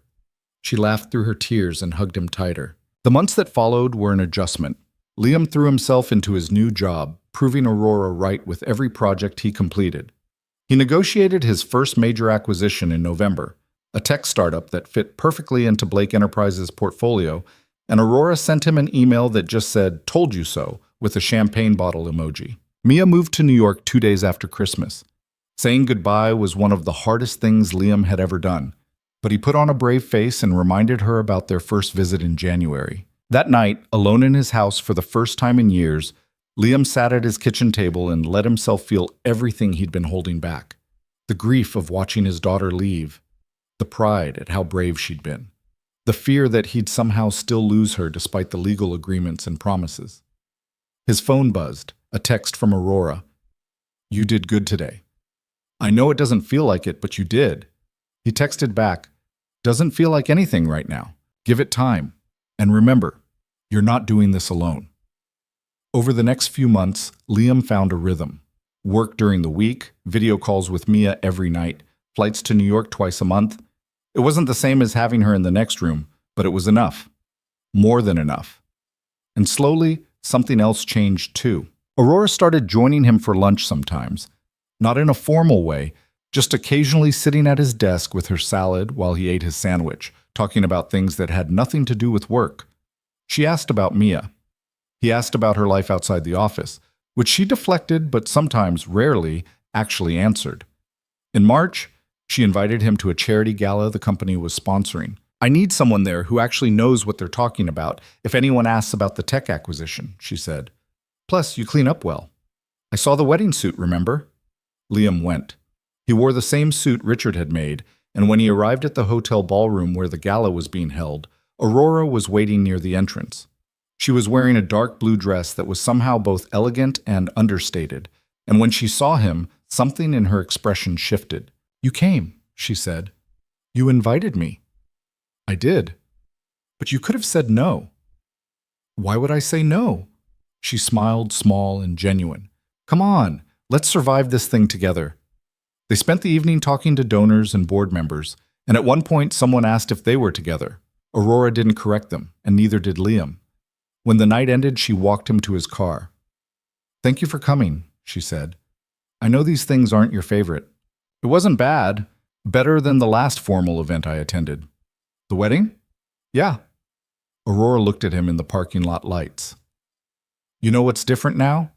You're not the man who went to that wedding. You're not the man who needed someone else to validate him. You figured out who you are. That's rare." "I had help." "We all need help sometimes. That's not weakness. That's being human." She got in her own car and drove away, and Liam sat in his for a long moment, thinking about how much had changed since that rainy morning when he'd asked Aurora to go to a wedding and she'd said no. Summer came, and Mia spent 8 weeks with Liam. They went to the beach, the science museum, the trampoline park Madison Brenner had bragged about. They made pancakes and burned half of them and laughed about it. They stayed up too late watching movies and talking about everything and nothing. On the last night before Mia went back to New York, she asked him a question while they were sitting on the porch watching fireflies. "Dad, are you happy?" "Yeah, kiddo, I think I am." "Good. Because you seem different, like lighter or something." "Lighter?" "Yeah, like you're not carrying something heavy anymore." Liam thought about that. She was right. Somewhere along the way, he'd put down the weight of not being enough, of comparing himself to Jonathan, to the life Vanessa had built, to the man he thought he should be. "I think I just figured out that I'm doing okay," he said. "Not perfect, but okay is enough." Mia leaned against him. "I think you're better than okay." "Yeah?" "Yeah, you're my dad. That's the best thing." After she left, Liam stood in his driveway and watched the car disappear. And instead of feeling empty, he felt full of love for his daughter, gratitude for the life they'd built together, hope for whatever came next. Monday morning, he walked into Blake Enterprises and found Aurora waiting at his office. "We need to talk," she said. "That sounds ominous." "It's not, I promise." She came in and closed the door. "I've been thinking about something for a while now, and I've decided it's time to say it out loud." "Okay." "You've become important to me, not as an employee, as a person, as someone I trust and respect and—" She paused, choosing her words carefully. "And care about, more than I probably should." Liam's heart started racing. "Aurora, I'm not asking for anything. I just needed you to know because I've spent my whole life being careful, being professional, keeping people at a distance. And then you asked me to go to a wedding, and I said no, and I've regretted it every day since." "I don't regret it. If you'd said yes, I wouldn't have learned what I needed to learn." "Which was?" "That I don't need someone to save me. I just need people who show up, who see me, and you did that. You've been doing it all along. Aurora smiled, and it was the first time Liam had seen her smile like that. Open, unguarded, real. "So what now?" she asked. "Now we figure it out. No rush, no pressure, just two people who maybe want to see where this goes." "I'd like that." They didn't kiss, didn't make any grand declarations. They just stood there in his office, the morning sun coming through the window, and acknowledged something that had been building for months. Later, Liam would look back on this moment and realize it was the real beginning. Not the wedding that broke him, not the job that changed him, but this quiet acknowledgement that he deserved to be seen, to be chosen. Not despite his flaws and struggles, but because of them. Because being enough was never about competing with someone else's life. It was about building your own. That evening, Liam called Mia to say goodnight. "How was your day?" she asked. "Pretty good, actually." "Just pretty good?" "Okay, really good," she laughed. "You sound happy, Dad." "I am happy." "Good. You deserve to be happy." After they hung up, Liam sat in his kitchen, the same kitchen where he'd burned toast and felt like a failure and wondered if he'd ever be enough, and realized his daughter was right. He did deserve to be happy. And for the first time in longer than he could remember, he actually was.